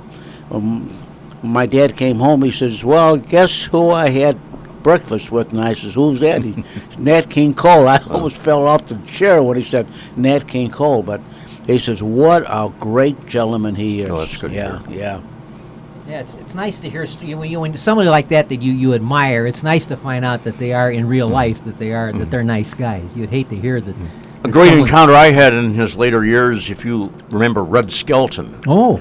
He was in the local area doing live theater. He was probably well into his 70s, pushing 80. He came into Venture, the store I was working then. No signs of hangers on. Very friendly. He was talking to a lot of the clerks and the cashiers. Very approachable guy. And what struck me about Red Skelton, although I had read this, but in real life he's so tall, a very tall man with still thinning red hair, but a very approachable guy. Somebody whose movies we kind of grew up with, like the Stooges. Oh yeah. He does one of the best of the hour-long Lucy Desi shows, the one where they're up in Alaska, and he provides them with a room because they can't get accommodation. But Lucy and Desi did about a dozen or so, maybe 13 of these one-hour specials after I Love Lucy went off the air. They call them the Lucy Desi Comedy Hour, and they would have big-name guest stars, Milton Berle, Tallulah Bankhead, all the Betty Grable and Harry James, Ernie Kovacs and Edie Adams did the last one. They did the and Skelton did one of those hour-long episodes, and it's one of the best that they did. So there's I don't know if any of you remember it, the old Sherman Hotel, which is now the State of Illinois building, and my dad worked there as a house detective. He got me in there, and a couple other firemen, and down the street over by LaSalle was a club, I guess it was. I was never up there, but they called it the Showman's Club. And whenever these people would come in to town, they would seem to gather at the Showman's Club. It was like their YMCA type thing. And then they would come over to the hotel. There was a bar called the Dome, which is right there, right on the corner. In fact, right where that statue is now. And we would meet them up on the upper floors because the dice would be hot, and they could not gamble over at the Showman's Club. We find out later. So a lot of these people, we had met informally, formally because they were gambling, and met Elvis and Elvis was there. He had the whole floor. And so you met Elvis Presley? Yeah. Oh wow, yeah. that's great. In fact, I sent one of the boys to the local store to pick up, I think it was like 20 wide rolls of aluminum foil, because he had to have the windows covered. I don't know. We never did know why, but that was just their thing. So the light wouldn't come in, and that, and he gave me $100 to give to the boy, which I didn't do because the boy left. one of the other guys must have given him some money, and that was it. So, anyway. When Elvis finished, did you get to say, Elvis has left the building? No, what he did give was, what he gave me were a couple of his kerchiefs or whatever they scarves, and I gave one to my sister and one to my wife, and I don't know whatever happened. Not drenched to them. in a sweat, I hope. But well, I don't. They might have been rich. I don't know. Like Tom Jones. But I tell you what, that was the really. You loved to go to work because you knew you were going to meet all of these people. Yep. Arthur Godfrey, and everybody knew that I was. He had his program here, Right. and everybody knew that I dealt with horses. And he brought, I can't think of that horse's name now. His Palomino. Oh, yeah. We made room Yeah. in a room. We made a stall in a room for the horse. Wow. And he brought it in. What a great time having something there. Arthur Godfrey's horse. I think Excuse me, we're coming gentlemen, up on we'll a break. be right back after these messages of interest and importance. I had just the opposite thing with him.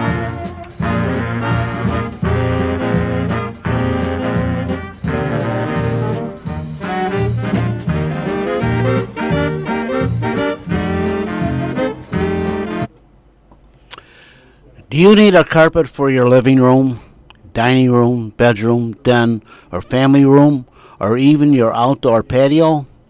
Well, the place to go for a great deal is the Carpet Warehouse, which is located at 4300 West Montrose Avenue in Chicago. Or you can call Carpet Warehouse at area code 773-283-0100. So remember, friends, for a great deal on any carpeting you might need, your living room, dining room, bedroom, den, family room, or even your outdoor patio, go or call Carpet Warehouse, and they are located at 4300 West Montrose Avenue in Chicago, or call 773-283-0100. They are just east of Cicero Avenue or the Kennedy Expressway exit on the north side of Montrose Avenue. Carpet Warehouse at 4300 West Montrose Avenue. Their phone number once again, 773-283-0100 for a great deal on your carpeting. Remember, Carpet Warehouse, 4300 West Montrose Avenue in Chicago, just east of Cicero Avenue on the north side of the street. Carpet Warehouse, 4300 Montrose Avenue, 283-0100.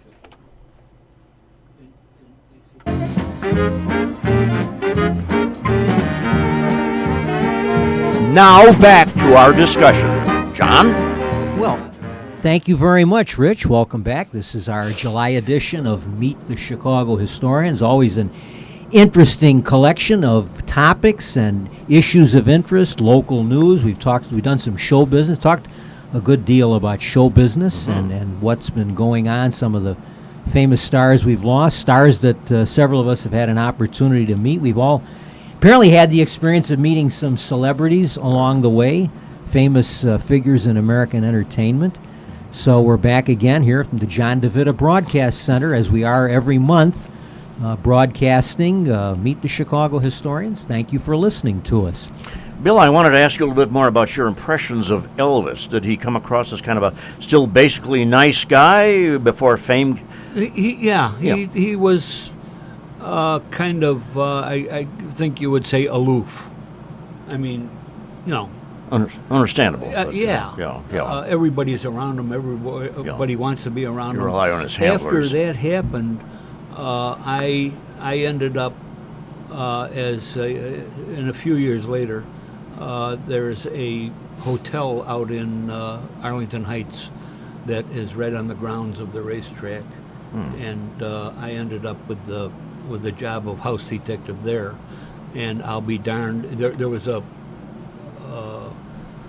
building right alongside of it that was a playhouse, and he came over there, and he did a show there, and then he did some other shows in Chicago and that, and we did the same thing as we did down at the Sherman, and he remembered me. Well, that's good. That's a good I sign. would say that he remembered. That's a good his, sign. You know, his Yeah, guards, sure. his personal guards probably told him, "Oh, don't you remember Well, yeah, this guy from yeah, could be. Sherman, hotel?" But it was a great gesture. And Yeah. that. But and it was shortly after that that happened to him, and Yeah. We all hear about the drugs. I mean, he was taking Yeah, so much yeah, to keep who him knows? going. You know. Losing weight. but that was something with the with the aluminum foil. And after they left, the kid, one of the kids came up and said, "Well, what are we going to do with all of this?"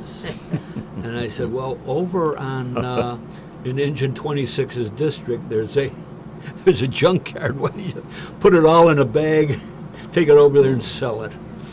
So whatever they did, I I bet don't somebody know. would give a good price for that associated with Elvis. Exactly.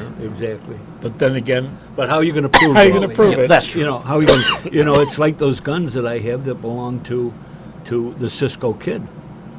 I cannot prove that, except there are movies where you can see them. Duncan Ronaldo. Very fancy pearl. I mean, very Two elaborate. guns and that, and it cost me $125 because he was minus $125 in the dice game that he was doing.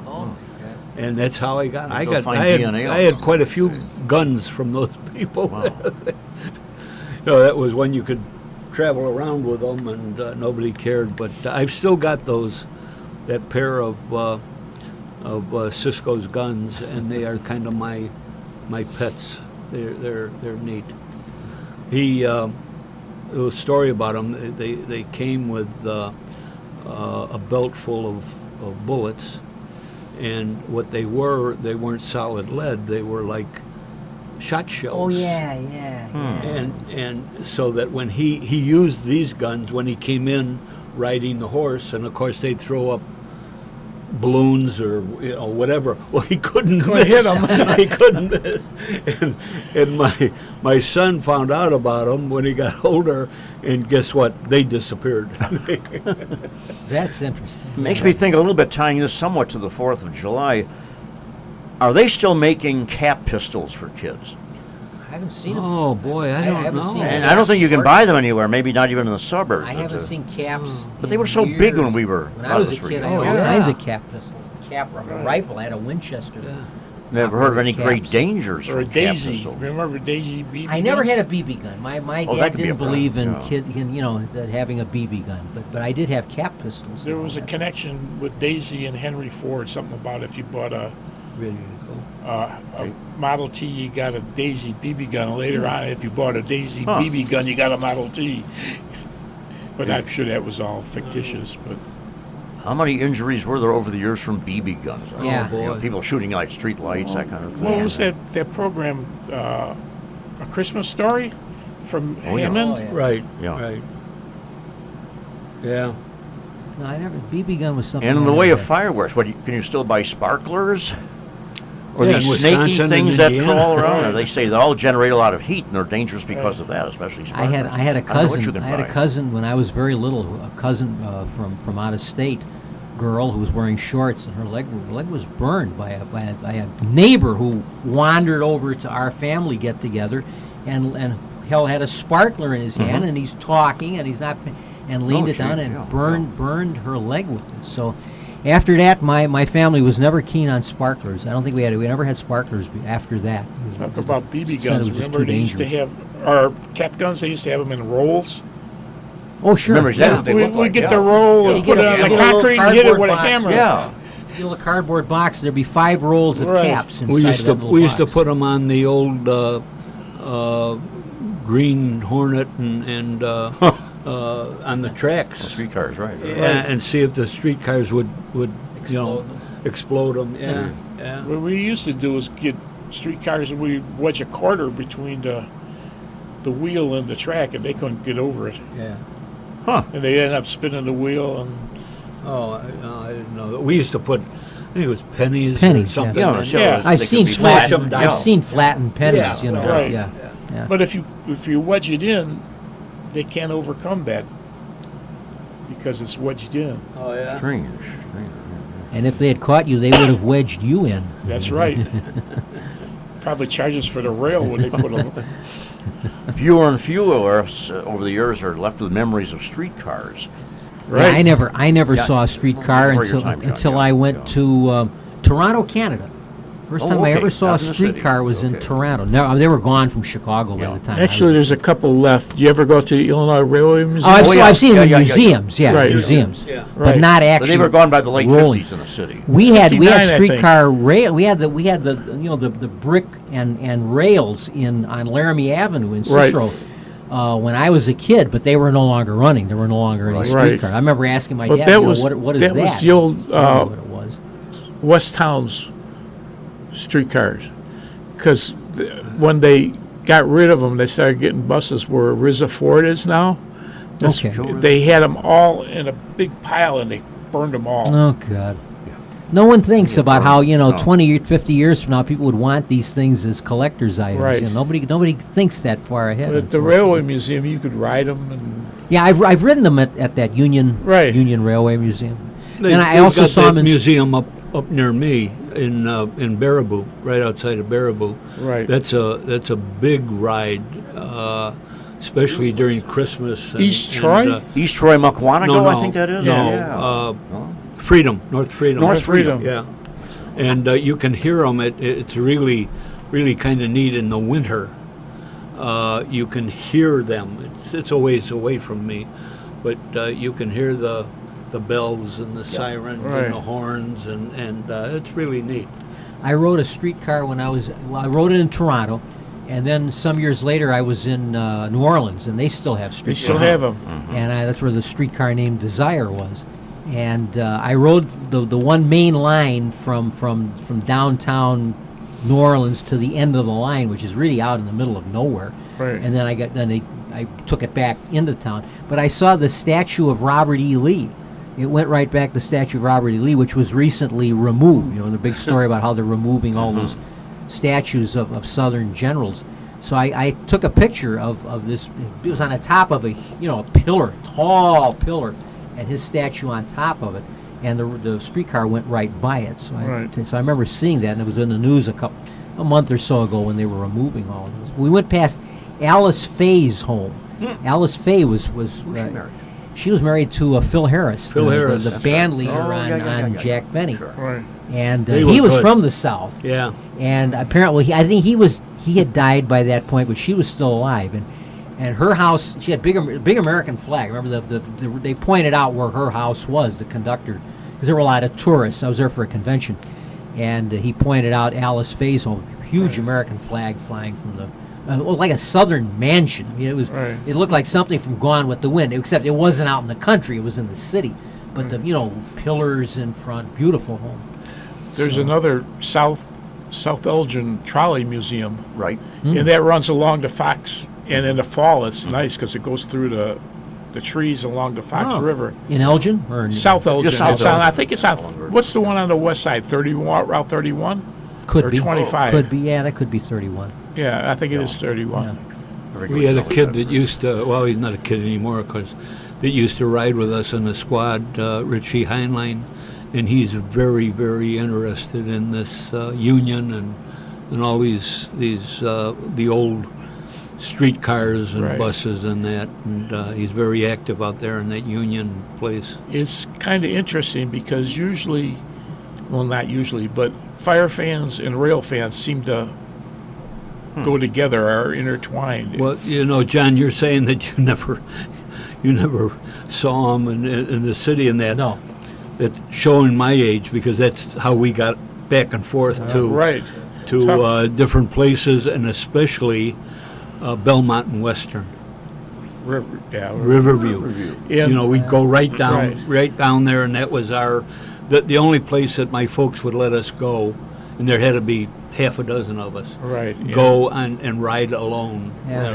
And speaking of the 4th of July, they always had them at Soldier Field. Oh. And we used to take the Red Line from my grandmother's house at Harrison and Western. We had a transfer, but that's Streetcars? how we took the street. They had the old red streetcars, and then they had at the end we transferred to Harrison Street, and I think they had the Green Hornets running through there. Yeah, Ken Little would always say that they have kept the bus numbers from the old streetcar. So whatever number, let's say Irving Park Road 80, Right. was known as 80 in the days of the streetcars too. Right. And when they were tearing up State Street to put in that so-called mall, they had to redo the electrical system because Edison used the streetcar tracks as the ground system for the buildings. Oh. Interesting. I do remember trolley buses. I rode on trolley Right. Oh, yeah. buses, and Electric they've buses. been long gone too, but they lasted a little longer than the streetcars. Some did. problems in They icy were weather. articulated. Pardon? They bent in the middle. I was not the one. The one that I was on was just a solid bus with the Okay. poles, It attached. was electric power. Yeah. Right. Yeah. And the trolley, if you had Trolley ice bus. storms or It was something, it could kind come of down. interim between streetcars. Yeah, it's like a and gas buses. station between Exactly the right, streetcar yeah, and yeah. an actual So gasoline diesel bus. fuel Yeah. seemed very But cheap. if what do you call it? Well, the streetcars had the same thing. If viaduct flooded, that was the end of the line for the streetcar. in or the any buses. accident on the tracks, they'd be immobile. I mean, that was a debit of a streetcar. It couldn't move off the tracks. Oh yeah. And the cars fit right beautifully into tracks. You could drive down and put your car in the tracks, and You could it'd drive be like down on the rails. It would be on the rails. be in some Unless trouble. a if you streetcar came or got saw- wet, then I it was if you see slippery a as hell. streetcar coming, and Yeah. I wouldn't want to be on a streetcar track.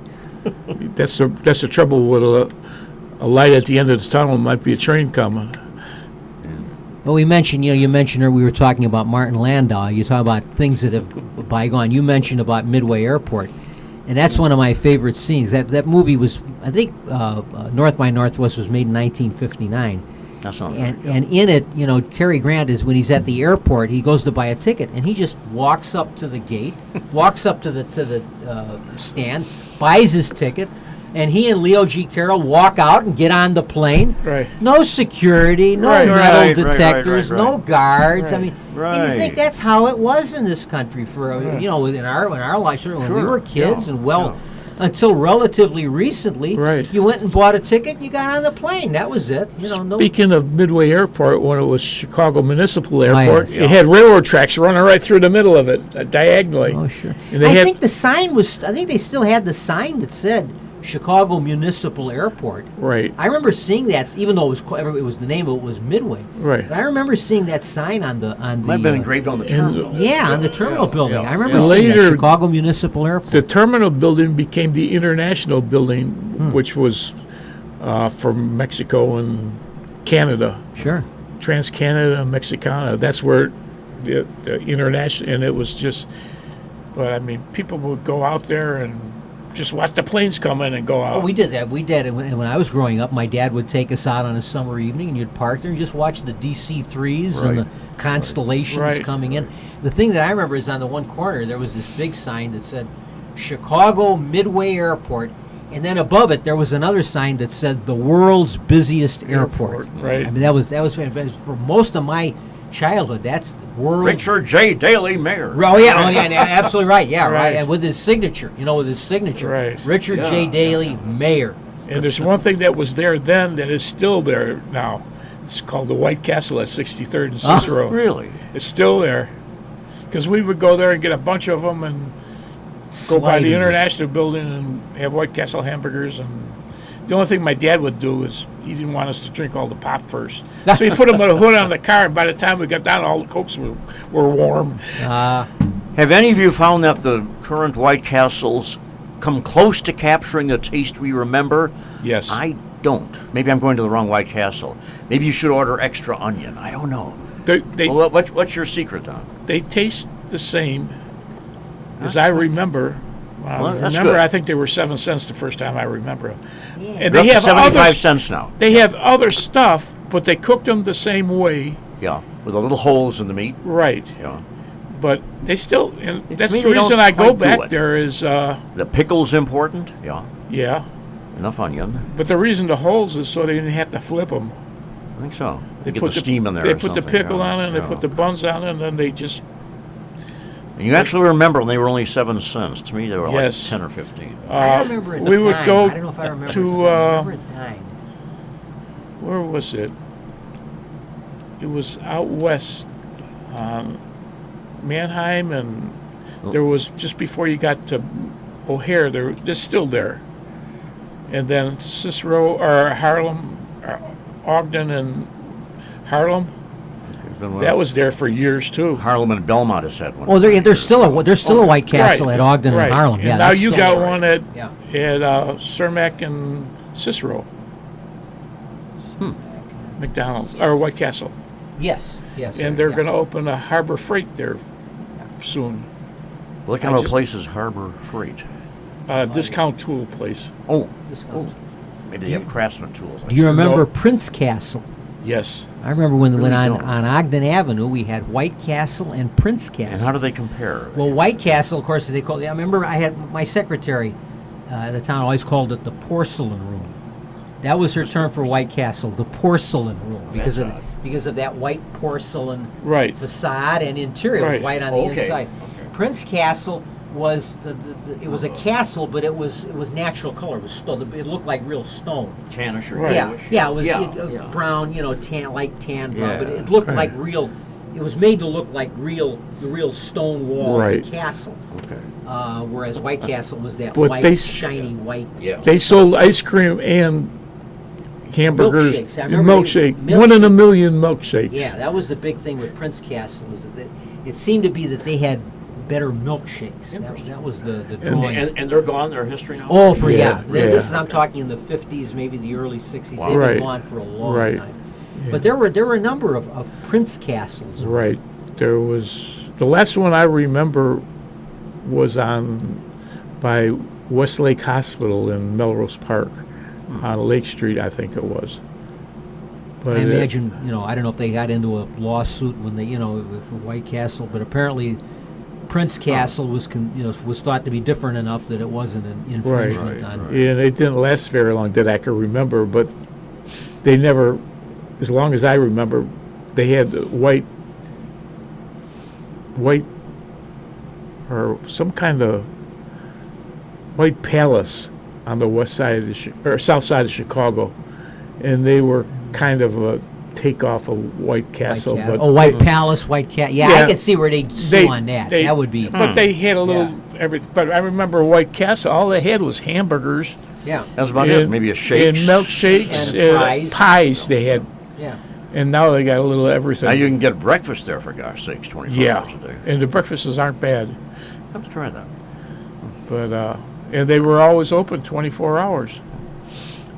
Maybe we could reminisce about some of the old ice cream parlors that are no longer with us. Yeah.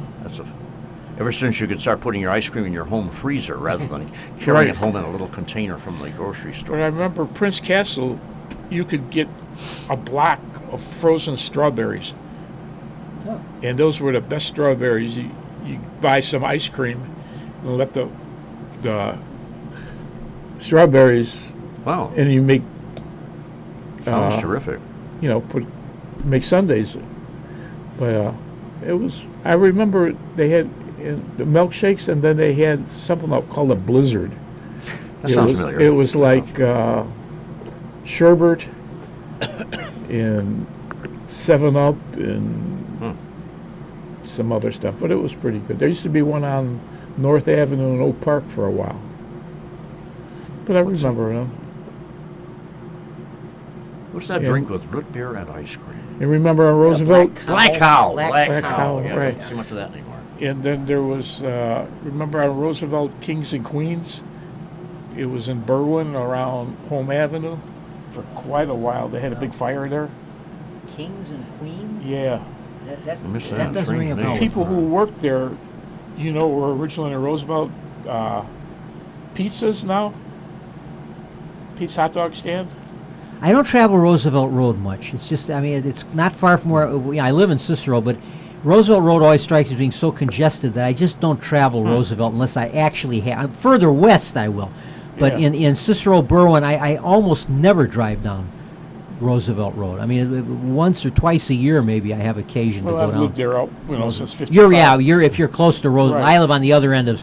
I live way on the south section of Cicero, You so would it's know the that. opposite end of the town from me. On Ogden Avenue, just a little bit west of Henry's. Hot dogs. I remember I know Henry's. Henry's yeah. sounds right. Yeah. Okay, there was a sherbet place there. Was that called Clark's? That I don't know. You could buy scoops after scoops of sherbet, all different colored. I remember driving in from the city from my grandmother's just to go. I think it was Clark's sherbet. It's interesting that you say sherbet because I think most people pronounce it that way, sherbet. Right. But there's actually no R on the second. It's sherbet. Right. It's Yeah. S-H. I We mean, gotta say it's sherbet. Sherbet. But it's so much like Herbert. It's so much like the name Herbert that everyone calls it sherbet. Right. And including I've said sherbet, but I remember looking it up once, and there actually is no R on the Right. The second kind of a syllable. Chicagoism to say Yeah, wash. sherbet, Like yeah. Monday is washing Right. day. Then on Ogden and George Ridgeland, there was Washington. Schubert's Funeral Home. Or Schubert, yeah, that would be another example where you got that R at the end. But There's I remember another pretty big ice cream parlor, I think in Cicero, maybe until the 70s or 80s, called Fralax. Oh, Fralax, yeah. Yeah, I Oh, missed yes. them. My sister was living in. Oh, yeah, we for got that some that good was stuff a there. big deal, I yeah. think they're on 26th, if I remember.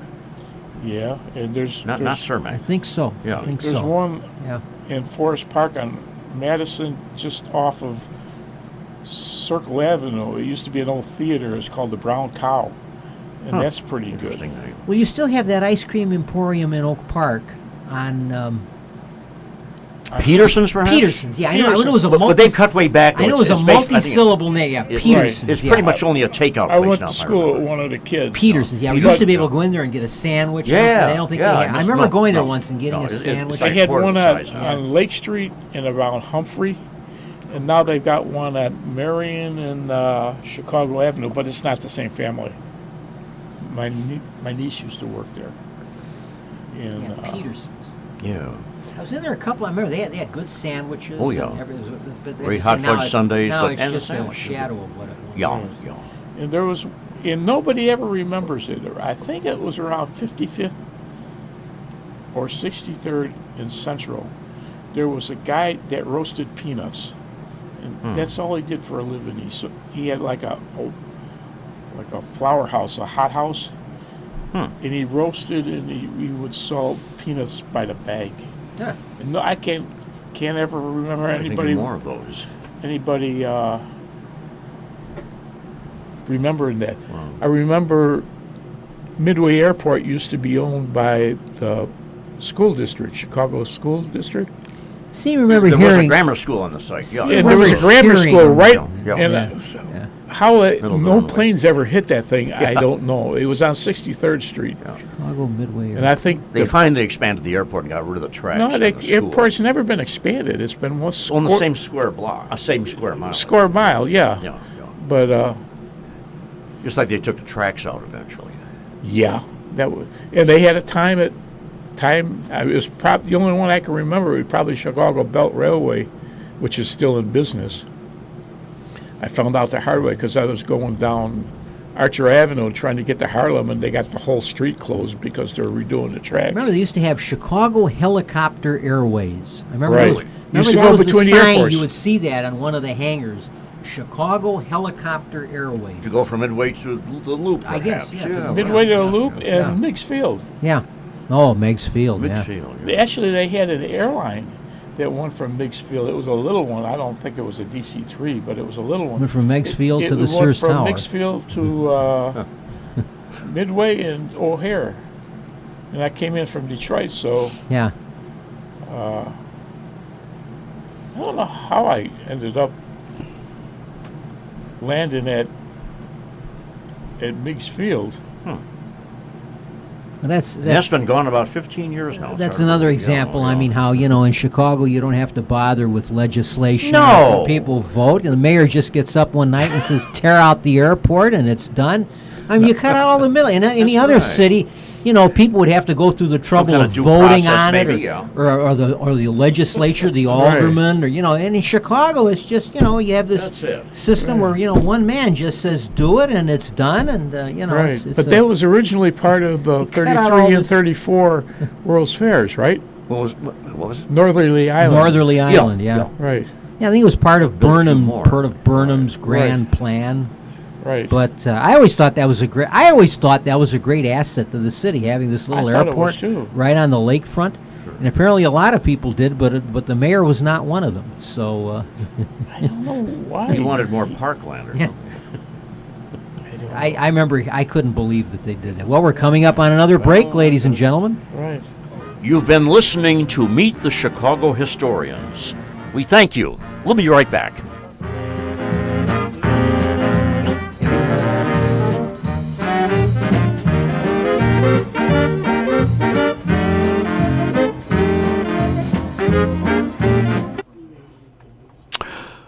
Well, friends, as you are very much aware of, we have been having some very, very bad rainstorms in the last couple weeks. And now is the time you should make sure that the roof, siding, and gutters are in good shape on your home. You don't want mold or mildew in your attic or crawl space, and you don't want drip, drip, drip on your ceilings in your rooms or have walls damaged by leaky gutters or bad siding. So don't have double expense. Sooner or later, you're going to have to get it repaired.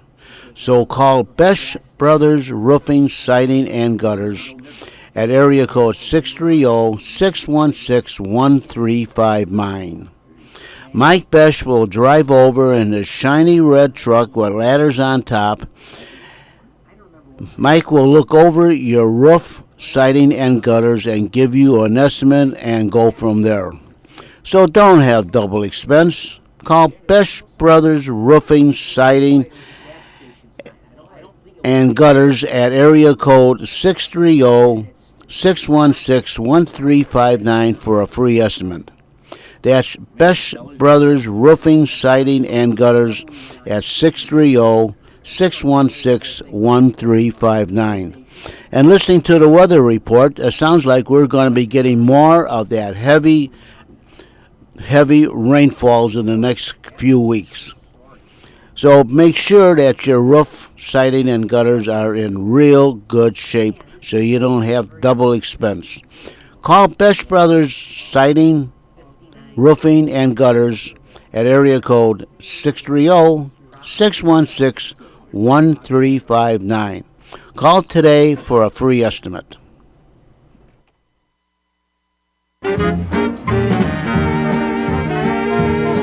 Back to our show. Thank you much. That's Rich Lang, our announcer. We're here with our final segment of Meet the Chicago Historians for the glorious month of July.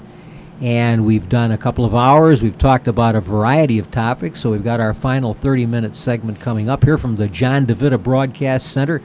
As they've just had the changing of the guard here, we periodically have the changing of the guard at the John DeVita Broadcast Center. It's a very well-guarded, well-fortified location. And it's very, you have to go through so many checkpoints. Right. One of the reasons some of our panelists are late getting here, you have to go through so many checkpoints and Take your show, belt off, take your shoes show off, the and all that identification and the Right. photo And a photo ID. taken. Yeah, they've got this where the iris, where they read the iris of your eye. That's It's right. very difficult to get It's down the here, world in folks. 20 years. Right. Sometimes they even leave the street number on it. So it's so forgive us sometimes if we're a few minutes late getting Yeah, a getting little into the shaken, yeah. getting into the studio here. And the fingerprinting, you got to clean that print off, the ink, where they fingerprint you as you come in. I laugh now, but in 20 years, So here we are, and we're talking about. We've been kind of reminiscing about That's airports and forms of transportation, the old streetcars, and things that are of bygone days. Many of these things I know only from the movies. I mean, I've seen streetcars in the movies. So I was going to ask Bill when he was talking about being a house detective. I was going to ask him if, when he was a house detective, if he wore his badge under the lapel of his coat. Because in the movies, whenever the house detective comes up, he always flips over the lapel of his jacket, and there's the badge, under. And usually he's got on a derby hat, and he's smoking a big cigar, and That sounds like Bill. that's the house. I was going to ask him if that was part of the uniform when he was, if they issued him a derby hat and a big cigar to smoke.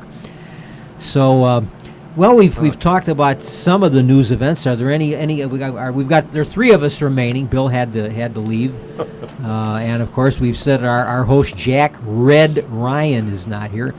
And his friend is not here, who always introduces himself by saying that he is a friend of Jack Red Ryan and one of the very few who is willing to admit to being a friend of Jack Red Ryan. So we're glad to have you here. What topics? Is there anything else you have a special interest, Rich, that you'd like to talk about that we haven't covered already? No. Old time radio. Reminiscing. Well, that talk could about be, old or, time radio, or what stores we remember in our younger days that are no longer around. There's a couple of websites that just devote having photos of places, big box stores, Goldblatt department stores that were once with us and are no longer with us. From Weebolts to Goldblatts, all that Montgomery stuff. Ward. There's another one. Relatively recent. I mean, Montgomery Ward's. We have a phone call coming in, folks. So I grew up with Monkey Wars. Let's listen to our caller. Hello, caller. This is Meet the Chicago Historians. I forgot to mention something earlier. Oh, it's Jack Ryan, our regular host and moderator. Yeah. I talked to Al Opitz. He did have a kidney failure, and he was done a long time in the hospital, a long time in recuperation. Oh, really? Beginning to get around a little bit. So. Thanks for letting us know. We're sorry to hear that. Al Opitz is one of our 80 regulars. pounds. I'm sorry? 80 pounds. 80 pounds. Oh my gosh. That's not the way to do it, though. That's how much he lost? Yeah, well, I lost a lot, yeah. Oh, that's Wow, scary. That is 80 scary. pounds. That's incredible. So, I just wanted to mention that. I hope he's I able to thought I'd rejoin say hello us to soon. everybody. Yeah. Yeah, Anyway, let's see. we had to cut you off. You kind of overlapped on the end of the segment, but we're glad you called in, Jack, and we hope you'll be back with us next month. Oh, I hope so. And Now, the question was that Rich with the idea what stores we don't have anymore? we just were talking about Montgomery Wards and Weebolts and Goldblatt. the Fair store downtown. Fair. The fair was taken over by Montgomery Ward, remember? Yeah. Yeah. So that was part of them then. And of course, there is no longer a. The building is not even there anymore. I'm sorry. The building is gone. Yeah. Yeah. There have been so many changes. I mean, through the years. Yeah. At least they saved the old Carson Perry Scott building. And that's what's that As they're much no as longer. it's a Target, basically, now. It's kind of sad that there's no longer Carsons on State Street. I mean, the Carsons and the Marshall Fields were the two great merchandisers down on State Street, and now for quite a few years it's gone. Yeah. Mandel Brothers, we remember. That became Weebolts. Merchandisers around was very popular. In the Did you ever 70s. have a Boston store? And food stores, you had A&P, Chicago? you had High-Low, you had National and Kroger. None of those are in Chicago anymore. Kroger still has these Food for Less, which is a variation on Kroger. We have a Food for Less in Cicero, and they sell Kroger. I mean, it is a subdivision of they do. Kroger, I and know they have Kroger still exists. Kroger merchandise. They have Kroger brand products on their shelves. Right. I think they're a big chain nationwide, but not in the Chicago area. Right. And the Great Atlantic and Pacific Tea Company. Right. And Here's National one. Foods. Robert Hall. Robert Hall this season will show you the reason. Low overhead, low overhead. And And soup once for the values go up, $29? up. The And- prices go down, down, down. How about Polk Brothers? Yeah. Polk Brothers, Another oh, yeah. major brand. That's They- Or Larry guy- Goodman's discount store. Where were they? I don't think I know that exactly. Larry Goodman? We had one. South Side? We had one in Cicero. Really? Goodman. It was Goodman's community discount, and sometimes Yeah. the store said community, and sometimes it just said Goodman's on it. Huh. And he would sponsor that the started out Flash as a Gordon Vatican serials Army on Ooh, television, Flash Gordon. and he would personally host them. Yeah, brilliant. Yeah, And, Larry Goodman. You know who sponsored it? Butternut bread? Outer Space Quiz. It wasn't butternut bread. It was, Am I right? they were from the south side. I gotta go, Ooh. gang. Jack, thanks for calling in, Okay. and we wish you the best, and hope to see you here with us Talk next to you month. later. Bye. You take care, Jack. And never, if you're getting aboard a plane, never greet someone by saying hi, Jack. Hi, Jack. And how about Courtesy Motors? Oh yes, And Jim Moran. Jim Moran, the Courtesy Courtesy Man. Actually, I bought a and, car from him. And Was it a good deal for you? Yeah, Okay, good. Bert Wyman. Bert Weinman, your wagon master. Yeah. that's right. And Nicky Chevrolet with the Nicky, backward Nicky, K. Nicky Chevrolet. Come in today or whatever. And if you drove up Route 14 to was Barrington, it was Joe Gentile's Chrysler yeah. Plymouth. That big announcer that used to be with Bert Weinman. Oh, sure. uh, With the uh, real uh, booming voice. What was his name? Marty Fay, wasn't it? No. This is No, the used car salesman in like the 70s. He was on Darn. TV in the 60s and 70s. For what? Bert Really, Weinman. Bert Weinman Ford, yeah, your wagon yeah. master. Yeah. Lynn Burton. Lynn Lynn Burton. Burton, Yeah, yeah. Lynn Burton for That's certain. it. Lynn Burton for certain. Boy, there's a name. Actually, there is a Marshall Fields building that is still standing. I work in it. It's the Shaker Building at Lake and Marion. It started out as a fair store, Oh, the Marshall Fields in Oak Park. right? Yeah. Oh, okay. And then it went to Monkey Ward. Sure. And my grandfather When I used was to a kid, it fill was in there Marshall. because he was an operator, elevator operator for the fair store in the city. When people went to work, went on vacation, he hated it. He had to come way out to Oak Park to fill in for him. And Do we know it's there now in Oak Park? yes, it's the Shaker Building. It's mixed use building. Oh, really? There's At least it's a there. hamburger place or a sandwich place, and there's a cell phone place there. But it's mostly, and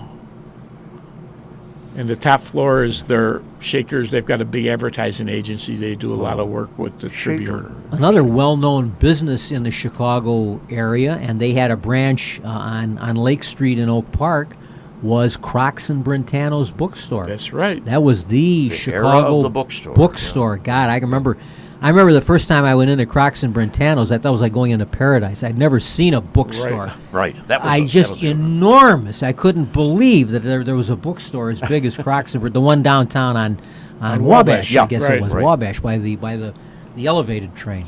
My uncle took me down there when I had In later years, did Yeah. Crown Bookstore open on Oak Park? Well, those were all later. Yeah, the Crown later, yeah, and- more but- discount Crown books, yeah. was actually in Forest or in River Forest on the just north of the CTAL station on Harlem Avenue on the west side of Harlem. They had a Crown, and then they had a Crocs and Brentano's. The Crown did not really last that long, as John No. said. No. Certainly No. not as long No. as Crocs and Brentano. And I remember both the one down when I was going to college, I would go to the one downtown, and then the one in Oak Park. I spent so much Right. time was in quite that. the place, I really that was one of the things that I really felt bad when Crocs and Brentano's closed. And, And that was such a Yeah. Who was it? great bookstore. He was for years. He had a show on, like he was like not a moderator, but he spoke. He lived in River Forest. He had a Bob Cromie. no. Thinking of Bob Cromie, he used to do books. He used to do Book Beat with Bob Cromie. Yes, Right. There No, it is. he- Bob Cromie. Oh, Yeah, yeah. He lived Book in Beat. River Very Forest. soft-spoken guy. Yeah. And I can't remember his name. You're not thinking of Paul Harvey, are Paul Harvey. Hello, Americans. I'm Yeah, Paul Harvey. He used. You know- Stand by for... You He know used what to- the news is. In a minute, you're going to hear the rest of the story. He would do book reports every once in a while, Paul but Harvey he did? would have a lady come and buy the books and read them and give him the book report, and he just repeated. You know, Paul Harvey's son was substituting for him in later years, Yeah. and his voice was almost identical. And I thought he kept would the same continue. French family name, I believe. But when Paul Harvey died, that was the end of it. The son did not Right. get the same stint. Matter of fact, he Yeah. lived right next door to his father in River Forest. Yeah. Oh, is that right? Right. Yeah. And He his was- wife, Angel, was... Angel. Right. Yes. Angel. Yes. Yeah, he had. Well, she's still around. And now, page 2. Very distinctive voice. Yeah, oh yes, very. Much more so than another But, distinctive voice, Walter Oak Park Cronkite. had a wee That's boats. the way it is. Tuesday, December 2nd, 1974, in New York. Right. This is Walter Cronkite saying good evening. And somebody in Marshall Fields had a fetish for clocks.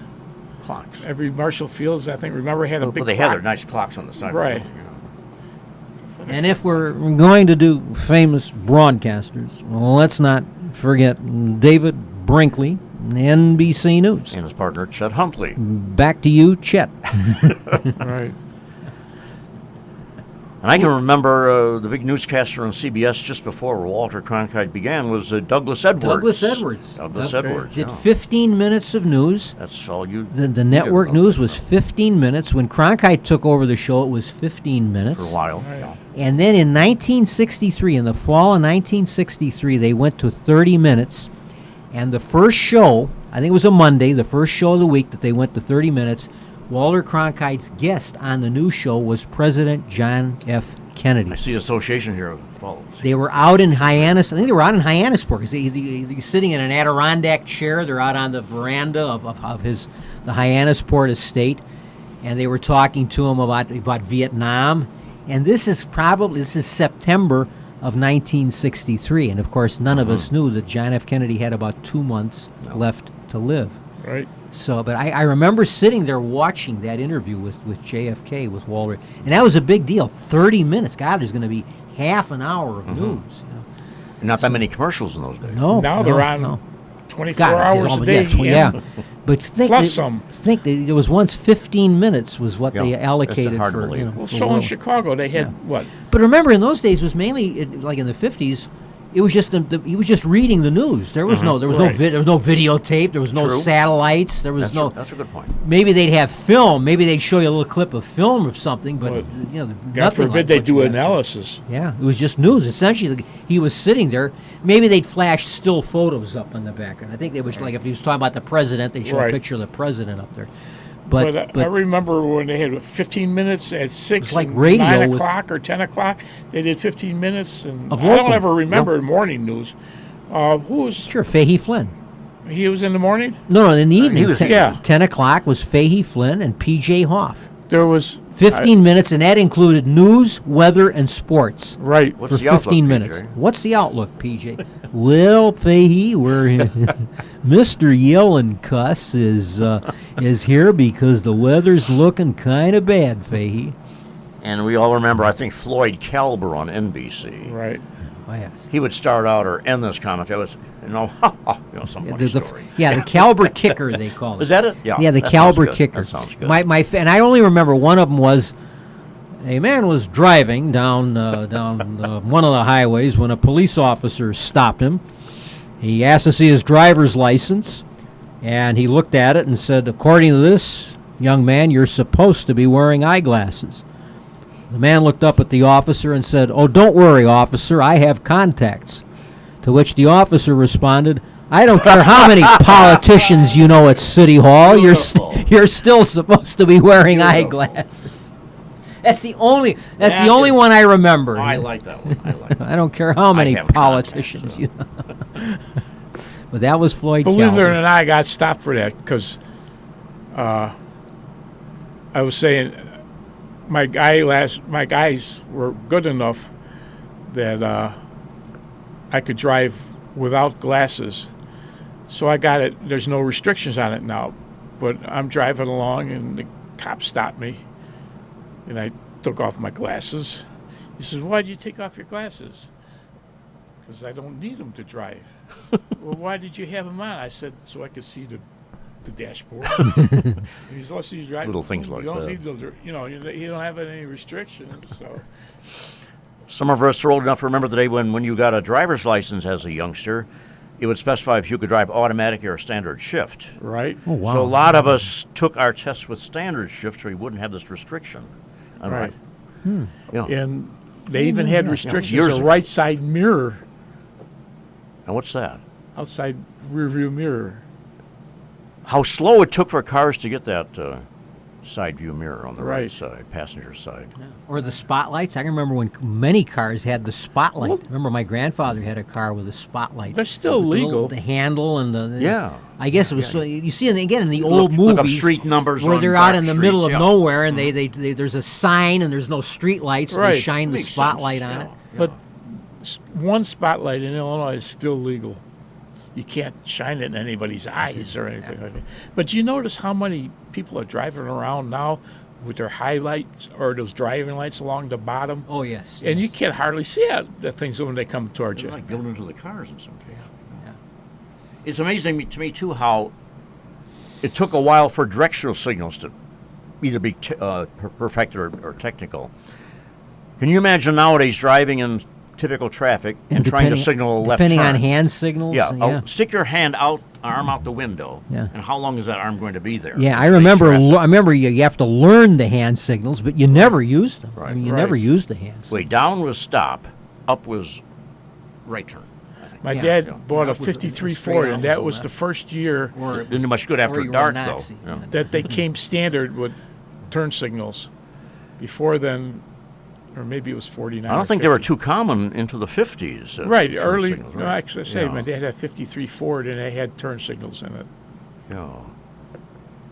And how it took so long for that passenger side rear view mirror took off, too. Well, Yeah. air conditioning today is Oh, yeah. it's standard. I mean, I don't know if they even make cars without air conditioning That's a good anymore. point.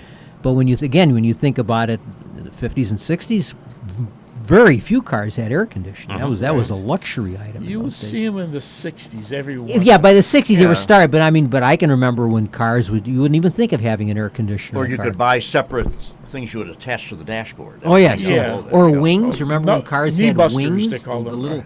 The little window in the corner that you could And that took crank the place out. of some degree of air conditioning. Yeah. You get a nice Yeah. breeze. Yeah. Full of bugs, Open maybe, the but wing. you got the Yeah, nice you But open some of the the, like the wing. Lincolns and the Cadillacs, you could tell they had air conditioners beside the windows were up, but they had clear plastic ducts going up the back window, and it would be blowing forward. And remember the era of the wraparound windshield, Right. Oh, yeah. distorting a lot of what you saw. Well, But it seemed like a mechanical marvel. It was just making a big windshield. You have to worry about the pillar on this Well, side. cars in the 40s would have a divider down the center. I've seen cars Right, where you have a yeah. divider down the windshield in front. Right. You have Many like did. 2 panels of glass. And Yeah. You have a metal bar. Actually, down I the have one of center. them. It's a 39 Ford. Yeah. And And teeny the tiny windshield rear view folds mirror out, windows, rather. And that's your Polish air conditioning. 50 miles an hour, and, Oh, gee. and the windows open. Or the rumble seat. I remember I once Yeah. had a Rumble chance. I seat. once rode in a parade in I think like something like a Model A Ford. Right. I'd heard of rumble seats. I finally got to ride in a rumble seat. And you know why they're In called a- rumble seats. You rumbled around. Yeah, but Right. Not that smooth. It wasn't much in the Right, way of a right, suspension. right. Well, they also call them mother-in-law seats. That's good. That's good. Oh boy.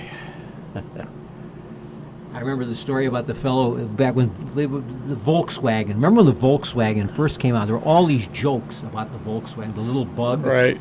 I remember the story about the rich fellow who bought a Lincoln Continental, and then he wanted to buy a Volkswagen, and the dealer says, "You own a Lincoln Continental. Why on earth would you want to own a little Volkswagen?" He said, "I'm going to keep it in the trunk as a spare." Those Volkswagen Beetles, I remember back in the 50s, we took a trip to New York City, and they were manifestly unsafe to drive on the open highway. You get behind a truck or next to a truck, Right. you feel that you're not having any ground traction at all. But They we were have, great in the city, but for country driving, forget it. we have Adolf Hitler to Oh yeah. thanks for that. Autobahn, And Dr. the People's Porsche. car. Yeah, the people's car, Volkswagen. That was going Right. to be his answer to Henry Ford. Every German would be able to own a people's car, Volkswagen. Right. Yeah. And And the era, we all remember the era when every decent car had a fin. Oh God, yeah, in the late Yeah. 50s. That yeah. fin had great stabilizing effect. I mean, Right. Well, I think it was the 59 Caddy was the epitome Oh of God, yeah. that was yeah. the monkey see, monkey do syndrome. I think the first one I remember is like the 52 or the 53 Cadillac. And I think they went out in about 1962. Yeah, Yeah, very they started quickly. scale. went out Yeah, very they quickly. became. They came in the smaller and 60s, you smaller. had this tiny tail fin on the Cadillac. Yeah. There'd be this little raised fin with a little diagonal Right. at the end. So they did carry like a tiny fin for Right. into the 60s. But, In 1960s with Fords, instead of going up, they were horizontal oh yeah. in the back. I The think trunks, the, you could put 5 people in them, but I think the Chrysler cars in the middle 50s motivated that forward look when the fins Right. began. Oh yeah, yeah. They DeSotos they and got such. that logo. DeSotos, Chrysler had yeah. it. The Before wide before the fins. Pentastar. Remember when Chrysler's emblem was the they, the it still Pentastar? is. Do they still use that? Yeah, Does they Chrysler still do. use the I think they do. Pentastar? But Chrysler is now owned by Fiat. Yeah. Sounds right. And I'm trying to think who else they own. I remember the wisecrack. When I was in high school, everybody wanted to talk about cars. I remember the joke they used to talk about the Chrysler Imperial. Well, the Chrysler Imperial just never made it in the way that the Cadillac and the Lincoln Continental did. But that was their entry into the luxury car. And I remember saying the Chrysler Imperial was you put a lot of chrome and lights on a Plymouth and think that makes it a luxury car. Right. Some of them got pretty big in the middle 50s. Oh, yeah. But starting in the middle 40s, after World War II, you could almost recognize a car from a fair distance by the shape of its grille. Right. You got to know what different cars. They were basically pretty standard and boxy looking, but the grills made them so distinctive. Right. Then around 1950, Ford came out with this very. It was like a big nose. Right. There was a word for that, I can't. Right, and it wasn't until after the war the prices went over $1,000 for a car. That's right. Sure. Another great car was Packard. Oh, yeah. Packard. Ask the man who owns one. My Considered dad one of the worked. greatest My dad ads worked in for all Packard time. Motor Car Company in Evanston. And then they had the LaSalle, the Then baby. they merged with, was it American Motors, I think? Studebaker. Studebaker. I Studebaker just Packard. they had a car show in Riverside last Thursday night, and I heard about it. A friend of mine told me about it. I went there and I saw a 1958 Packard, which I had always read about, and this is after the merger with Studebaker. It is no longer the great Packard. The 56 was the last great Packard, the great, huge, big, powerful Packard. But after they merged with Studebaker, for 2 more years they made cars that were called Packard. It looks like a Studebaker. I mean, it looks like the Studebaker. But he drove in and I saw that Packard name on it, and I talked to the fellow. I said, for years I've heard about the Packards that they made after the merger with Studebaker, and he told me the story. They only made like 560 in 1958. They had this run. They wanted and that was the last. That was the last Packard nameplate car ever made. But as I say, it looks like a Studebaker of that era. If you remember, and I remember as a kid, And they were fairly forward-looking cars too, but not big, not the size that you'd have. But it has that. It has that Packard nameplate. It has the Packard emblem on the hubcaps. Packard had a distinguished, a distinctive hubcap emblem. So it was the last flicker of the old Packard automobile. My dad had an auto repair business and auto parts business too, but as a kid, I worked there, and I had a 56 Packard owned by a doctor, and he wanted the spark plugs changed. Okay, no big deal. So I'm barely able to reach it, and I'm on there, and I get up, and I was this far off the ground, and they had a leveling device. Yeah, you're right. Ooh, and if you got over 55 miles an hour, it lowered the car. Yeah, it had automatic suspension. Yeah. And the seats, they had seats that you could flip over for the winter. They had cloth. Or no, for the summer they had cloth. In the winter they had leather seats. They had a push-button transmission. You didn't have a handle. Yeah, I think it's number right. They had a push-button transmission. Right. And Packard. Yeah. There was a big auto row in Oak Park on Madison Street, and as a kid I would walk up and down there. Remember my dad always saying, because my family liked Packards. My grandfather had a Packard, and my dad had a Packard. I remember him saying that it was bad management, that Packard should have stayed in business, that they made big money during the war. They had huge defense contracts. They made big money during the war, and that then they just sort of squandered it in the post-war years, because it's 10 years later, 56. I mean, that is the last true Packard made. They survived the Depression. Most of the car companies disappeared during the Depression. I mean, all those old nameplates all disappeared. Remember, GM had a LaSalle, which was like just below the Cadillac. That was a baby Cadillac. A baby Cadillac, yeah. And that became the Pontiac later on. Because that was a rather late-coming brand. Yeah. Pontiac. And GM in relatively recent times did away with the Oldsmobile and the Pontiac. I mean, they had those 2 other nameplates, and now Buick is the only intermediate-sized car. Chevy and Cadillac. Yeah. And Ford did away with the Mercury, which was like their competitor for the Buick. All those Lincoln Mercury dealers. Yeah. Right. Yeah. And Ford survived the Edsel fiasco. Oh, God, Well, yes. that was Robert McNamara. Was he the brain behind the Edsel? I remember when Yeah, the only thing, Edsel was Henry Ford's son. Yeah. Yeah. Yeah. Yeah, but he was gone before Henry yeah, it was- Ford it was was the gone. He memorial died. life. Edsel died in 1943. Stomach cancer, Yeah. I think he had. So, yeah. And they Yeah. brought Henry Ford II was Out of the Navy. mustered out of the service so he could come back and run the Ford Motor Company, because Henry Ford owned the Ford Motor Company, lock, stock, and barrel. Right, and they And told him it if had he to be didn't come out, the government was going to take it Yeah, over. the family had, they had to have someone from the family. And then he so. put together a bunch of people called the Whiz Kids. Whiz and- Kids, yeah. And Robert McNamara was part was of that. one of them. Yeah. Yes. But then again, he started running the World Bank, and you see how that worked out too. Yeah.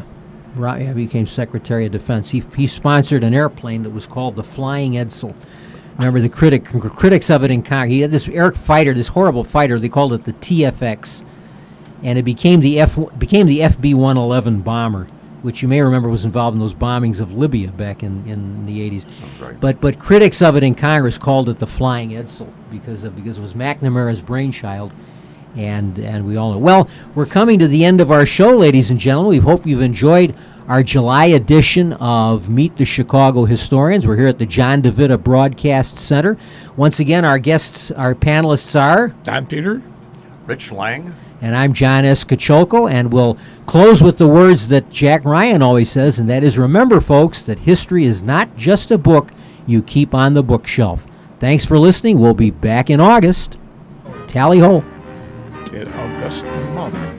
We wish to thank Kevin of Jack FM, WRHS 89.7 FM, for broadcasting our shows over the Ridgewood Radio Network. We want to especially thank the executive producer of the Windy City Hometown Entertainment Network, John Seconda. Recordings of previous Meet the Chicago Historians programs are available for your listening pleasure via the internet at windycityhometown.com. On behalf of everyone associated with our Historians program, we thank you for listening. This is your announcer, Rich Lang. So long until next month.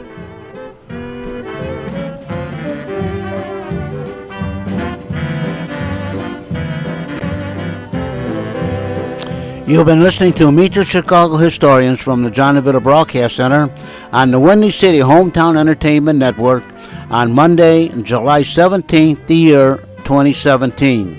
7/17/17. This broadcast was produced by Jack Ryan, directed by John DeVita, and our special thanks to the executive producer of Windy City Hometown Entertainment Network, Mr. John Seconda. This program was pre-recorded on 7/17/17. Until next time, please be safe and thanks for listening.